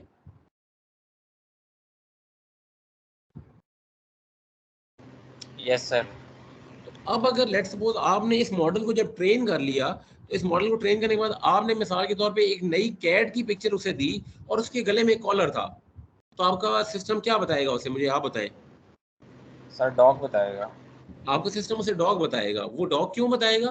क्योंकि उसने इस बात पे तो अपने आप को ट्रेन ही नहीं किया कि भाई मैंने आंखें कैसी हैं डॉग की, उसके कान कैसे हैं, उसका नाक कैसा है, ये उसने नहीं देखा। उसने सिर्फ इतना देखा कि भाई अगर किसी ने कॉलर पहना हुआ है तो वो डॉग है और किसी ने कॉलर नहीं पहना हुआ तो वो कैट है। तो जिसकी बेस पे अगर कैट भी कॉलर पहन के आ जाएगी तो वो उसको डॉग कह देगा। मेरी बात फॉलो कर रहे हो ना? जी सर। तो इसका मतलब ये हुआ कि अब ये आपके सामने जो है वो इस तरह की जब सिनेरियो आ जाएगा, वो आप उधर बैठ के जो है वो हैरान हो परेशान हो, यार ये हो क्या रहा है, समझ ही नहीं आ रही आपको। वो आप जब जो है अब ये एक प्रॉब्लम है एक्सप्लेनेबिलिटी का, कि अब आपको अब आप अब ये तो चलो मैंने कह दिया ना कि जी कॉलर वाले को कॉलर की बेस, अब मिसाल के तौर पे उसने कोई एक ऐसा पैटर्न बीच में से उठा लिया है जो पैटर्न आपकी नज़र में ही कहीं नहीं है, और उस पैटर्न की बेस पे उसने क्लासिफायर बना दिया, तो वो तो आप ढूंढते ही रह जाओगे। आपको यही समझ नहीं आएगी कि मशीन लर्निंग की जो आउटपुट आ रही है ये क्यों है, ये वाली आउटपुट आ रही है, और अगर ये नहीं आ रही तो इसकी ना आने की रीज़न क्या है। मेरी बात फॉलो कर रहे हो आप? आई होप सारे। जी सर। तो जो भी मशीन लर्निंग का जो भी सिस्टम कोई बनाने की कोशिश करते हैं हम, उसके अंदर हमारे ये ऑब्जेक्टिव होता है कि एक्सप्लेनेबिलिटी, कि आउटपुट ठीक आने की वजह भी हमें पता होनी चाहिए और आउटपुट गलत आने की भी हमें वजह पता होनी चाहिए। अगर हमें गलत आने की वजह नहीं पता तो हम उसको ठीक नहीं कर सकते। हमें ये नहीं पता कि गलत क्यों आ रही है।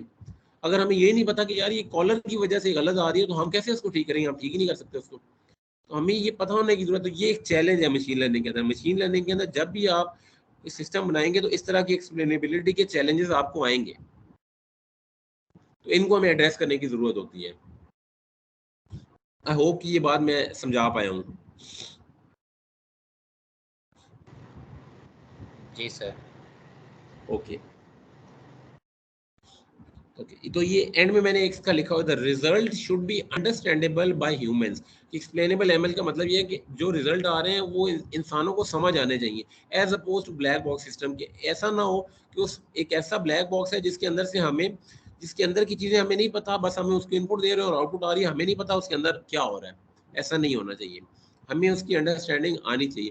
और उसकी एक रीज़न ये है एक्सप्लेनेबिलिटी। एक्सप्लेनेबिलिटी हमारे सिस्टम के अंदर लाजमन होनी चाहिए। ओके, फेयरनेस इन एआई। अब फेयरनेस का मतलब है, अभी मैंने आपको फेयरनेस का एक एग्जांपल आपको शुरू में दी थी कि इंटरव्यू वाला बंदा जो है वो बाइस्ड है, वो मेल्स को रखना चाहता है, फीमेल्स को नहीं रखना चाहता। तो क्या ऐसा सिस्टम जो बनेगा वो फेयर होगा?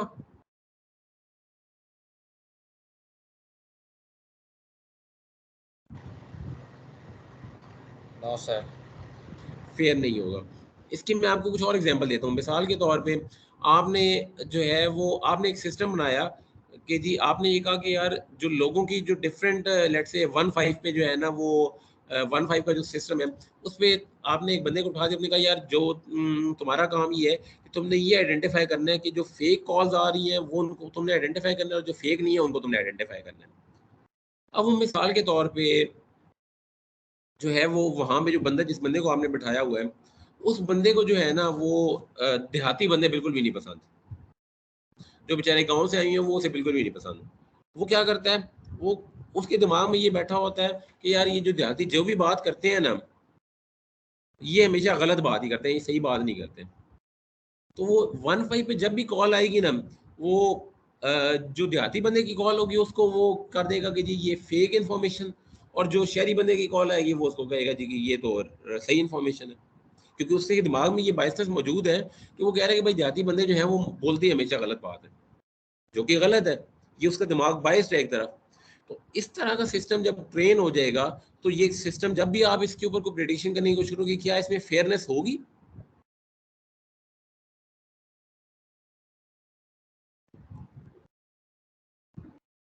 बिल्कुल भी नहीं सर।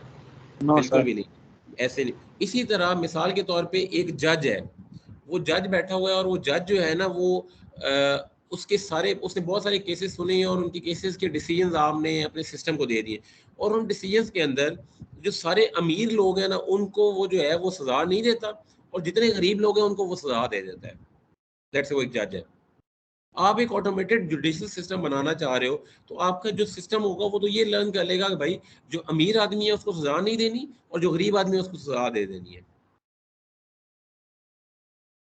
मेरी बात समझ आ रही है? जी सर।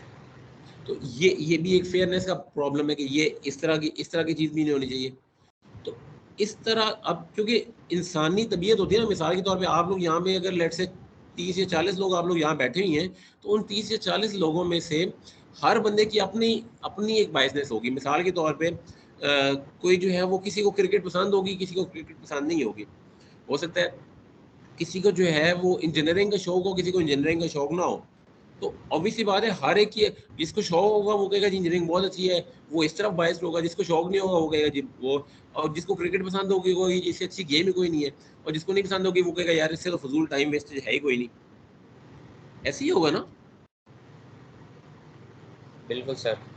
तो ये रियल लाइफ में ये जो प्रॉब्लम्स है ना, ये बायसनेस वाले, ये फेयरनेस वाले, ये सारे रियल लाइफ के प्रॉब्लम्स हैं। क्योंकि जो डाटा आ रहा होता है, अब मिसाल के तौर पे वो जो गूगल से आप मैं कह रहा था वो जो आपके आई एम रोबोट वाला डाटा जो है वो लेट्स से एक बंदा टैग कर रहा है, अब वो सारे बंदे जो है वो क्या सही टैग करते हैं?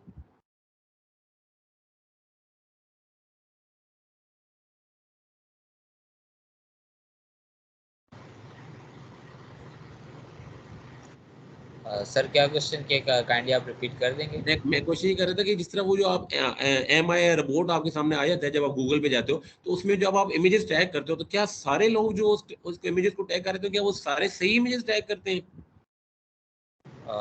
No sir. उसमें ऑब्वियस बात है गलतियां होती हैं, लोग गलत इमेजेस भी टैग करते हैं। इसी बिल्कुल तरह सर। जो है कॉल सेंटर्स पे आप जो है वो आप फीडबैक देते हो सकता है कोई बंदा जो है वो गुस्से में जो है वो वैसे ही जानबूझ के गलत फीडबैक दे दे। तो इसलिए आपका जो ये डाटा के लेबल्स आप लगाते हो ना, इस डाटा के लेबल्स के अंदर हमेशा कहीं ना कहीं बायसनेस होती है। तो ये डाटा की जो बायसनेस होती है, जिसकी वजह से आपके सिस्टम की एक्सप्लेनेबिलिटी भी इफेक्ट होती है, आपके सिस्टम की फेयरनेस भी इफेक्ट होती है। तो आप इन सारे चैलेंजेस को, जब हम मशीन लर्निंग सिस्टम्स को डिज़ाइन करते हैं, तो डिज़ाइन करते हुए हमें इन सारे चैलेंजेस को एड्रेस करना होता है। इन चैलेंज को एड्रेस करने की प्रॉपर तरीकाकार है। वो खैर आज हम लोग अभी सी बातें नहीं कर पाएंगे, तो कभी इंशाल्लाह दोबारा मौका मिला तो इंशाल्लाह हम उसको डिस्कस करेंगे। वो उसके अपने एक तरीकाकार है कि हर चैलेंज को आपने कैसे एड्रेस करना है, आपने कैसे लोग डाटा की लेबलिंग करानी है कि आपका ये जो इफेक्ट है ये मिनिमाइज हो जाए, ये कम से कम हो जाए। आई होप यहाँ तक बात क्लियर हो रही है सबको। जी सर। Okay, that's it. ये कुछ और एग्जांपल्स हैं। That's it from my side. Thank you so much for your time everyone. अब आपकी किसी की क्वेश्चंस हैं तो बेशक आप लोग प्लीज पूछ सकते हो। सर मेरा एक छोटा सा क्वेश्चन है। जी जी। सर अगर हमारे पास एक डाटा सेट है, उस डाटा सेट में हमारे पास 19 हमारे पास इनपुट्स हैं और उससे हमने 3 आउटपुट्स निकालनी है, तो क्या ये हम मल्टी लेयर प्रेसिप्ट्रॉन के अलावा कर सकते हैं ओनली यूजिंग लीनियर रिग्रेशन? जो आपके पास 3 उसकी आउटपुट्स हैं, वो 3 आउटपुट्स कैटेगोरिकल हैं या जो है वो कॉन्टिन्यूस हैं? सर कैटेगोरिकल है। कैटेगोरिकल है, फिर आप उसको एमएलपी से निकाल सकते हो ना। बट सर अगर हमारे पास अगर कुछ इस तरह का ऑप्शन हो कि लीनियर रिग्रेशन से निकालना है, तो एमएलपी के अलावा हम लीनियर रिग्रेशन से निकाल सकते हैं, या उसके लिए हमें एमएलपी या इस तरह के न्यूरल नेटवर्क्स को यूज करना पड़ेगा डीप लर्निंग जो के? प्रॉब्लम, देखो 2 तरह के प्रॉब्लम्स होते हैं मशीन लर्निंग के अंदर। एक प्रॉब्लम होता है जिसको हम कहते हैं क्लासिफिकेशन प्रॉब्लम, और एक प्रॉब्लम होता है जिसको हम कहते हैं रिग्रेशन प्रॉब्लम। तो रिग्रेशन वाला जो प्रॉब्लम होता है ना, रिग्रेशन का प्रॉब्लम जो है वो आपके पास वो कॉन्टिन्यूस वैल्यूज को प्रेडिक्ट करता है। मैं मिसाल दे देता हूँ आपको एक रिग्रेशन प्रॉब्लम की। मिसाल के तौर पे आप ये कहते हो कि जी किसी जो है वो किसी बंदे का जो लेट सपोज आपने कोलेस्ट्रॉल लेवल प्रेडिक्ट करना है, तो कोलेस्ट्रॉल लेवल ऐसा तो नहीं होता ना कि किसी का कोलेस्ट्रॉल लेवल 0 होगा या 1 होगा, ऐसा तो नहीं होगा। हो सकता है किसी की वैल्यू 150 हो, किसी की 119 हो, 120 हो, 169 हो, इस तरह वैल्यूज आएंगी ना। जी सर ऑफ कोर्स। तो ये जब इस तरह की वैल्यूज आती हैं, ये प्रॉब्लम जो है ना, ये रिग्रेशन का प्रॉब्लम है, जिसमें आपकी कॉन्टिन्यूस वैल्यूज होती हैं, यानी कि वो वैल्यूज जिनको आप काउंट नहीं कर सकते, ये रिग्रेशन प्रॉब्लम है। पर जो आप मुझे प्रॉब्लम बता रहे हो ना, वो आपका आप कह रहे हो जी आपका जो आउटपुट वेरिएबल है वो कैटेगोरिकल है। तो जब वो कैटेगोरिकल वेरिएबल हो तो वो जी सर क्लासिफिकेशन क्लासिफाई करना प्रॉब्लम है है, वो हमने यस रिग्रेशन और नहीं नो है। में। वो यस और नो है तो वो क्लासिफिकेशन प्रॉब्लम है। तो उस काम को करने के लिए आप क्लासिफिकेशन के एल्गोरिथम्स लगाओगे, ना कि रिग्रेशन के। Okay sir clear, thank you so much. Okay okay, इधर कुछ टेक्स्ट में कुछ क्वेश्चन आ रहे हैं, मैं वन बाय वन आंसर करता जाता हूँ। 1 minute. Is data science connected with AI? जो है वो तहरीम आप ये क्वेश्चन पूछते हो। देखो डाटा साइंस जो है ना, डाटा साइंस ऑब्वियसली बात है एआई से कनेक्टेड है। Data science basically is a bigger domain. मैं एक सेकेंड आपके सामने ना एक पिक्चर मेरे पास पड़ी होनी चाहिए, मैं आपके साथ शेयर कर देता हूँ।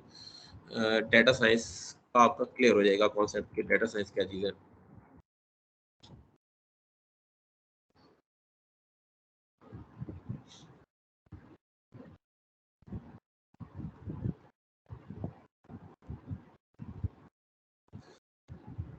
अगर मुझे मिल गई तो।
ये पिक्चर आपको नजर आ रही है सामने?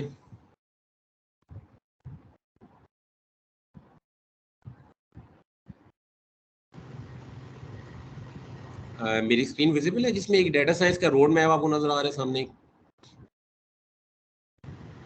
जी सर। जी, इस पिक्चर को अगर आप देखो तो डाटा साइंस के अंदर मशीन लर्निंग एक हिस्सा है उसका बेसिकली। डाटा साइंस के अंदर और बहुत सारी चीज़ें हैं जिसके अंदर आपकी डाटा प्री प्रोसेसिंग है, आपकी स्टैटिस्टिक्स है, आपकी डाटा विजुअलाइजेशंस है, और ये सारी चीज़ें मिल के जो है ये कंप्लीट डाटा साइंस बनाती है।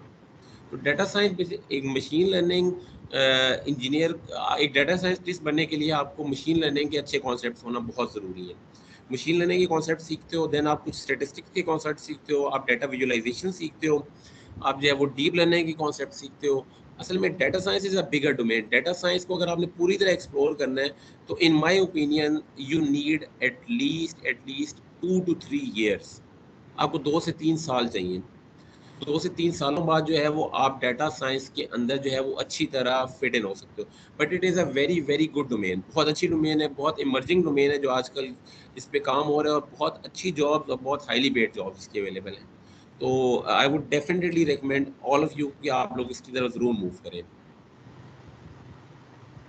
जी, मैं ये पिक्चर आपके साथ शेयर कर दूंगा इंशाल्लाह। मैं जो है वो शेयर कर दूंगा, आप तक पहुंच जाएगी इंशाल्लाह।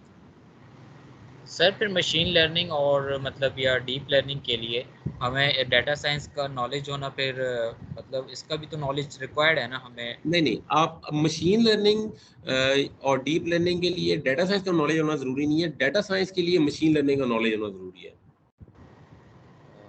Okay sir. तो अगर आपने डाटा साइंस में काम करना है तो आपको मशीन लर्निंग, आपने सबसे पहले मशीन लर्निंग सीखी, देन आपने डीप लर्निंग सीखी, देन आप डाटा साइंस की तरफ मूव करोगे। मतलब बेसिकली ये डिफरेंट ब्लॉक्स हैं जो कि मिल के काम कर रहे हैं। मशीन लर्निंग आप सीखते हो अलग से, आप डीप लर्निंग अलग से सीखते हो, आप स्टैटिस्टिक्स अलग से सीखते हो, आप डाटा विजुअलाइजेशन अलग से सीखते हो, इसमें एक्सप्लोरेटरी डाटा एनालिसिस आती है, डाटा रैंगलिंग आती है, ये डिफरेंट इसके कॉम्पोनेंट्स हैं। ये सारे जब मिलते हैं तो ये मिल के डाटा साइंस बनाते हैं। डाटा साइंस का मतलब, एक सादा ज़बान में मैं आपको बताता हूँ, डाटा साइंस का मतलब है कि डाटा, कोई भी आपके सामने डाटा आ जाए, उस डाटा में से कोई सेंस बनाना। ठीक है सर। तो डाटा से सेंस बनाने के लिए आपको मशीन लर्निंग, डीप लर्निंग, ये सारे कॉन्सेप्ट्स आपको अच्छे आने चाहिए, देन आप सेंस बना सकते हो। जी बेटा तरीम, आप सही कह रहे हो, machine learning is basically a subset. Okay, आगे चलते हैं। Excuse me, sir. Ji ji. Sir, I just need to make an announcement. Participants, the feedback form for this session has been shared in the chat box. You all are requested to fill that out in order to claim your e-certificates. Thank you, sir. You may continue. Thank you. Okay, another question is, what is the scope of Zain Khalid, what is the scope of reinforcement learning in the sea of other methodologies like neural network etc? देखो, reinforcement learning आपके पास एक तीसरी type of learning है।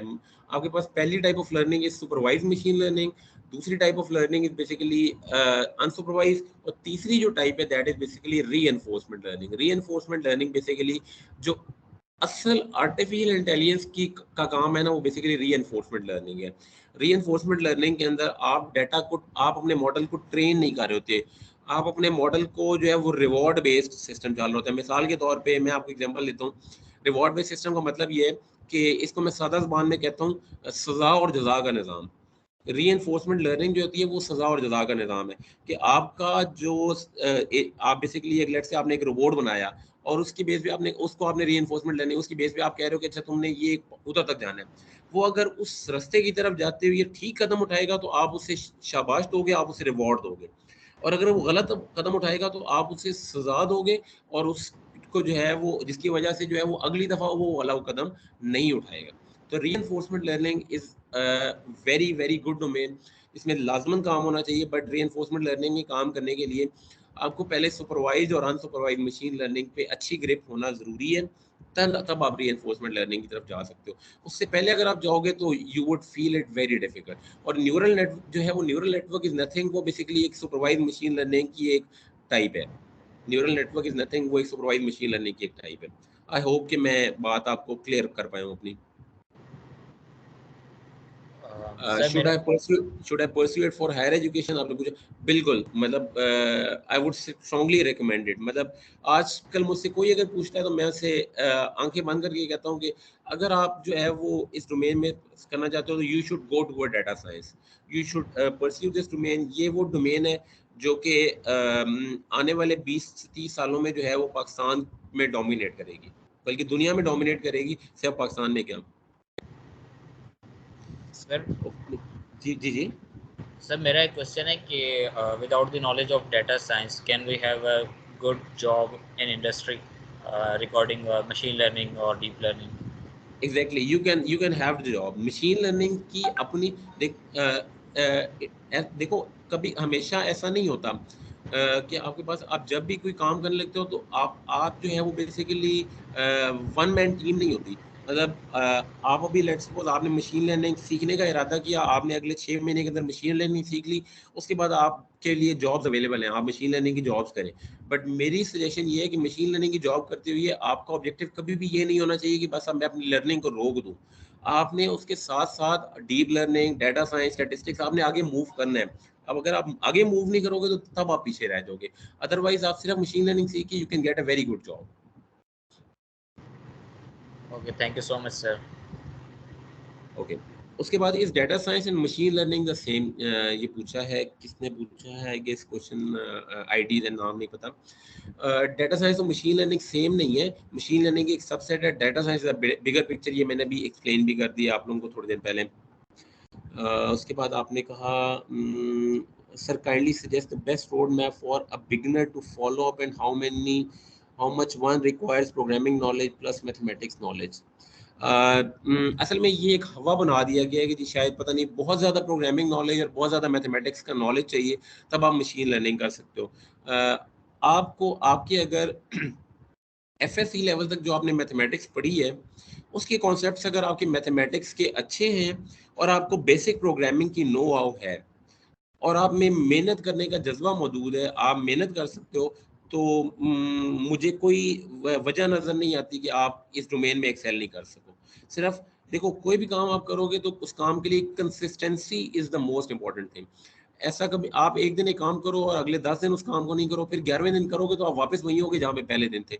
तो जब भी कोई काम करो तो ऑलवेज डू इट कंसिस्टेंटली, कि रोजाना थोड़ा थोड़ा आप काम करो, रोजाना एक एक step low, you would definitely succeed. तो रोड मैप का आपने पूछा है, तो रोड मैप किस चीज़ का आप पूछ रहे हो? आप डाटा साइंस का रोड मैप पूछना चाह रहे हो या मशीन लर्निंग का रोड मैप पूछना चाह रहे हो? प्लीज़ अगर आप अपने क्वेश्चन को रीआइटेट कर दो तो मैं इसका आंसर कर दूंगा।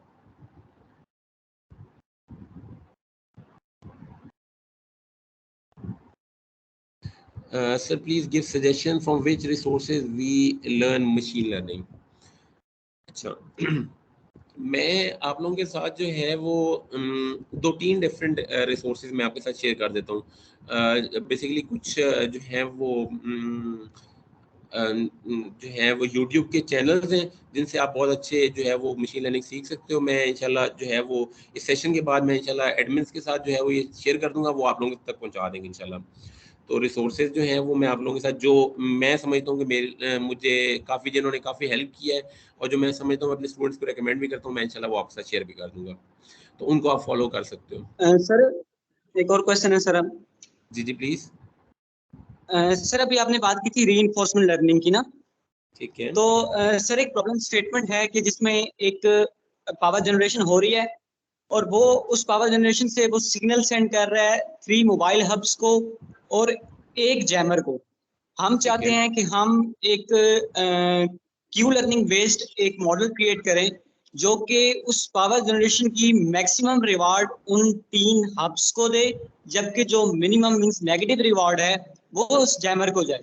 तो सर हमारे पास सिर्फ और सिर्फ सबसे पहले तो हम बेलमैन इक्वेशन उसकी कैलकुलेट आउट करेंगे, ठीक है। बट हमारे पास जो गिवन है, हमारे पास क्यू टेबल भी गिवन नहीं है। तो सर उस क्यू टेबल को बनाना फॉर अ बिगनर, स्टार्टिंग में उस क्यू टेबल को हम कैसे जनरेट करेंगे? आगे तो फिर उसको हम रिवॉर्ड और पॉजिटिव रिकॉर्ड, नेगेटिव रिकॉर्ड में उसको कैलकुलेट आउट कर सकते हैं। जो बेसिक है क्यू टेबल वो हम कैसे कैलकुलेट आउट करेंगे, काइंडली इस बारे में थोड़ा सा गाइड करते हैं। अच्छा देखो, इसमें जो सबसे पहले होता है ना कि देखो इनिशियली मैंने आपको बताया ना कि इसमें ट्रेनिंग नहीं होती मॉडल की, तो आपके पास क्यू टेबल आप इनिशियली जो है वो रेंडमली वैल्यूज जनरेट करोगे। आप लेट सपोज आपकी जो है वो रेंडमली कोई एक वैल्यू असाइन होगी, उसकी बेस पे आप ये डिटरमिन करोगे कि क्या इस वैल्यू की कॉरेस्पॉन्डिंग जो है वो मेरा जो पावर जनरेशन सिस्टम है उसको ज़्यादा चीज़ जा रही है या नहीं जा रही। अगर जा रही है तो आप उसे काउंट करोगे, उसे रिवॉर्ड दोगे, अगर नहीं जा रही तो आप उसे पनिश करोगे, अगली दफ़ा फिर उसको रीआइट्रेट करोगे। ये आपके पास शुरू की 8-10 आइट्रेशन जब हो जाएंगी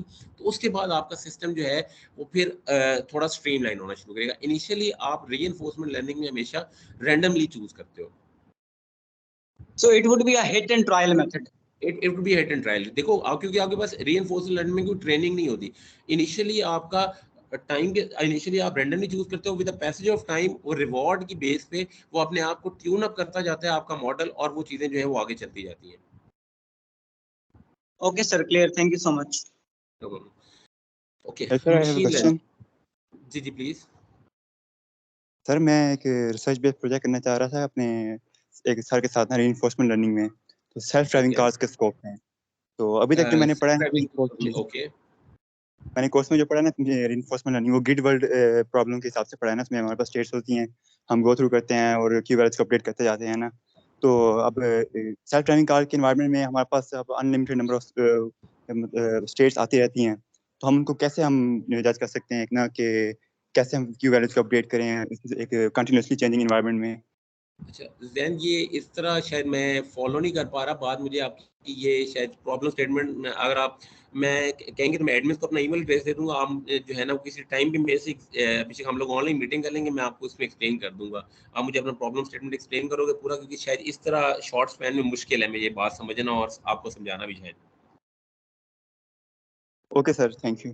तो आप बेसिक जो है वो बेसिक मुझे ईमेल कर देना, तो इंशाल्लाह टाइम स्पेन रख के ना मैं आपको एक्सप्लेन कर दूंगा जो भी आपका इशू है। Okay sir. ओके ये road map for machine learning. देखो road map for machine learning, मैं आपको ये बताऊँ ना कि तो मशीन लर्निंग को सीखने के दो तरीके हैं। मैंने जब मशीन लर्निंग सीखने की कोशिश की थी, क्योंकि जब हम लोग ऑब्वियसली बात है अंडर ग्रेड की डिग्री में थे, तो उस टाइम मशीन लर्निंग की कोर्सेज नहीं थे, ये मैंने हम लोगों ने बाद में सारे सीखे हैं। तो मशीन लर्निंग को सीखने के मेरे नज़र में दो तरीके। एक तरीका ये है कि मशीन लर्निंग को पहले आप अप्लाई करना सीख लो, कि आपने डिफरेंट डाटा सेट्स के ऊपर जो है वो लेट्स सपोज आपकी डिफरेंट एल्गोरिथम्स हैं, आपको ये पता है कि जी अच्छा आपको ये पता होना चाहिए सुपरवाइज क्या है, अनसुपरवाइज क्या है, लीनियर रिग्रेशन किस तरह लगेगी, मेरा रिजल्ट किस तरह आएगा, मेरी पॉलिनोमियल लीनियर रिग्रेशन किस तरह लगेगी, रिजल्ट किस तरह आएगा, या एसवीएम, डिसीजन ट्रीज, लॉजिस्टिक, ये सारे एल्गोरिथम जो है ये आप लगा के देख लो और आपको एक दफ़ा चलाने आ जाए। मतलब सादा ज़बान में ये कि आपको मशीन लर्निंग चलानी आ जाए। जब आपको ये चलानी आ जाएगी ना, तो आपको एक सामने एक बड़ी पिक्चर क्लियर हो जाएगी कि अच्छा इस तरह की इनपुट आ रही है, फिर इस तरह की आउटपुट आ रही है, तो इस तरह। फिर अगला स्टेप जो है ना वो मैं ये कहूँगा कि आप ये सीखो कि वो जो इनपुट और आउटपुट के दरमियान में जो बॉक्स लगा है ना मशीन लर्निंग का, वो मशीन लर्निंग का बॉक्स उसको समझने की कोशिश करो। तो ये अगर मैं आप लोगों के साथ जो है वो दो डिफरेंट तरह के रिसोर्सेज शेयर कर दूंगा। एक रिसोर्स जो मैं पहला शेयर कर दूंगा वो उसमें ये होगा कि उसमें ये पाइथन के अंदर आपके पास आप सिर्फ वो कर सकोगे, इम्प्लीमेंट कर सकोगे, आपको बेसिक सी इंट्यूशन दे के वो आपको इम्प्लीमेंट करा देंगे सारे एल्गोरिथम्स। उसके बाद जो सेकंड हाफ में है, सेकंड हाफ में मैं जो आपके साथ चैनल शेयर करूंगा, उन चैनल्स के अंदर आपको वो उनकी मैथमेटिकल डिटेल्स में भी जाएंगे, आपको ये भी बताएंगे कि ये एल्गोरिथम कैसे काम कर रहा है, क्यों काम कर रहा है, किस सिनेरियो में ये ठीक काम करेगा, किस सिनेरियो में ये गलत काम करेगा, और किस तरह इसको एड्रेस करना है। तो ये मैं आपको दोनों चीज़ें जो है ना मैं इंशाल्लाह आप लोगों के साथ शेयर कर दूंगा। तो ये मैं एडमिन्स के साथ शेयर कर दूंगा, इंशाल्लाह आप तक पहुंच जाएंगी। तो आई होप ये आपका क्वेश्चन था कि sir please suggest a book that was found that you found was good on machine learning.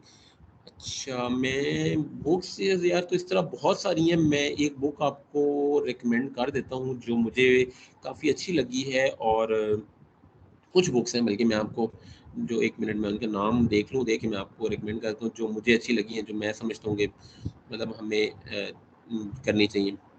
एक बुक है 100 डेज ऑफ मशीन लर्निंग, मैं नाम लिख भी देता हूँ इधर, 100 डेज ऑफ मशीन लर्निंग, जिससे इसको नोट डाउन कर लें आप लोग।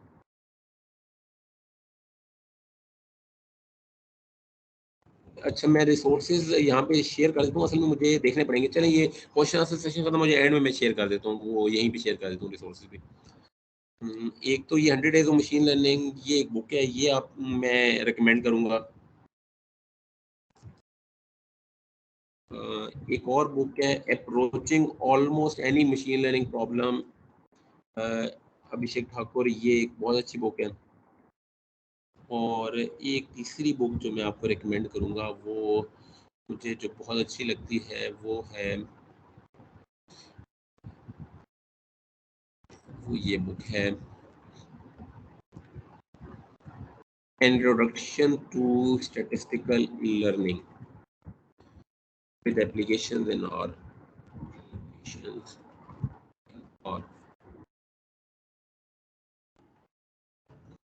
ये तीसरी बुक है। ये बुक्स जो है ना वो अच्छी हैं।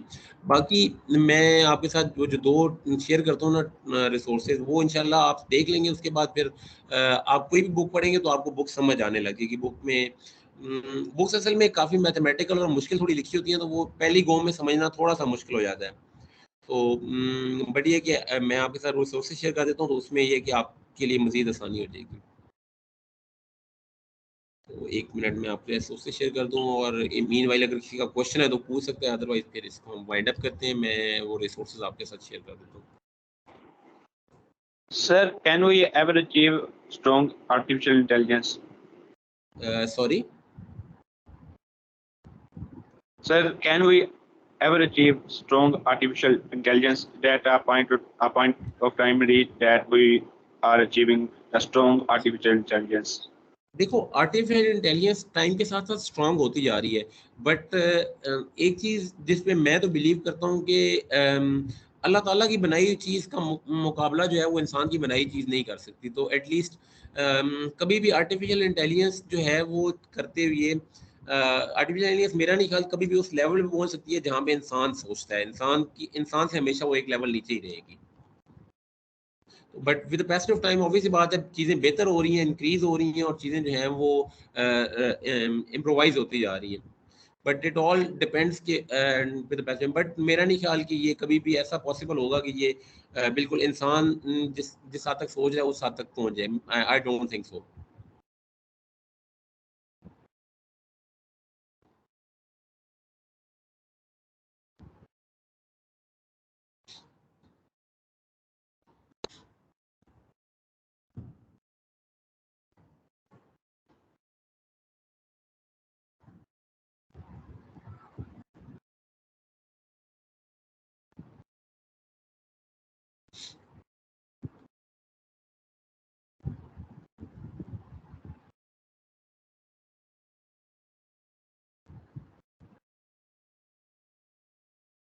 मैं 1 मिनट आपके साथ सोच शेयर कर दूं, देन जो है वो 1-2 क्वेश्चन आई हैं, मैं उनके आंसर कर देता हूँ।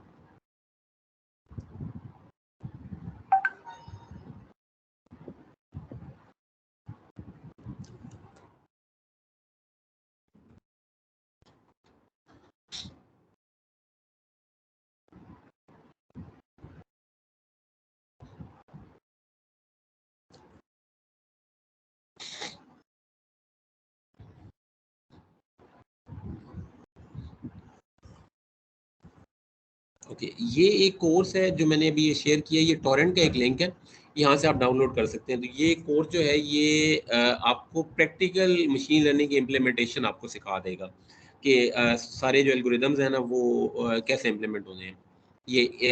तो आई वुड रिकमेंड कि पहला कोर्स जो है वो आप सब लोग ये करें, जिससे आपको जो है वो मशीन लर्निंग की अच्छी नो हो जाएगी। इसके अलावा मैं आपको इसके बाद 1-2 यूट्यूब चैनल्स रिकमेंड करता हूँ। उन चैनल्स पे आपके जो है वो प्रैक्टिकल जो आपके कॉन्सेप्ट्स हैं मशीन लर्निंग के इन डेप्थ, वो आपको बाद में मैथमेटिकल कॉन्सेप्ट्स हैं वहाँ से उसको अच्छे सीख सकते हो।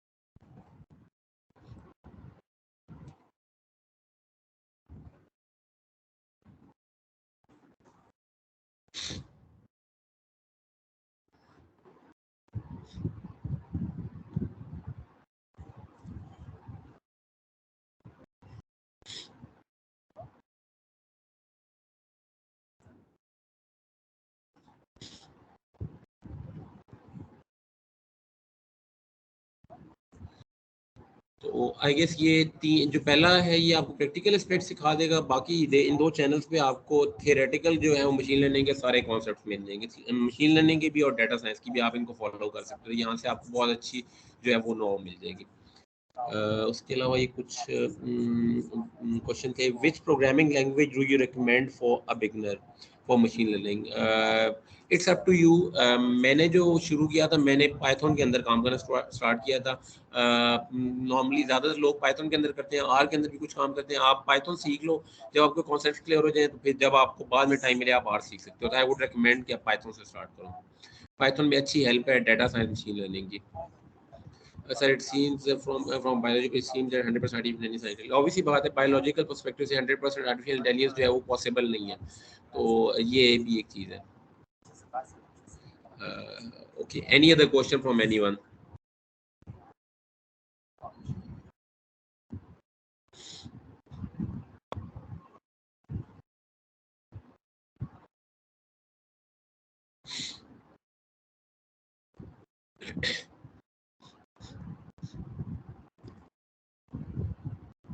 Sir, I think we're done with the questions.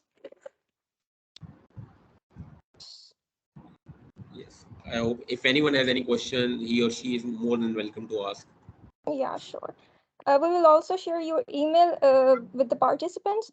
So if they have any query or question, they can just contact you straight away. Sure, anytime. Okay, sir. So it's time to wrap up this amazing webinar. Sir, is there anything you want to say before we conclude? Okay, thank you so much for your time, for your patience, for listening to me. I hope कि कुछ ना कुछ जो है वो आपको benefit हुआ होगा, कुछ चीज़ें आप लोगों के माइंड में क्लियर हुई होंगी। तो डेफिनेटली आई वुड लव कि हम लोग कभी जो है वो फिजिकल जो है वो सेमिनार करें कि इंशाल्लाह, तो किसी और टॉपिक पे तो इंशाल्लाह आप लोगों से मुलाकात भी होगी। तो wish you all best of luck for your future, stay blessed all of you, thank you so much. Thank you so much, sir. Thank you, sir, for enlightening us on this topic on such broader terms. I would also like to thank our attendees on becoming a part of this amazing session. Hope you guys have learned a lot throughout the session. Stay blessed and positive. Take care. Allah Hafiz.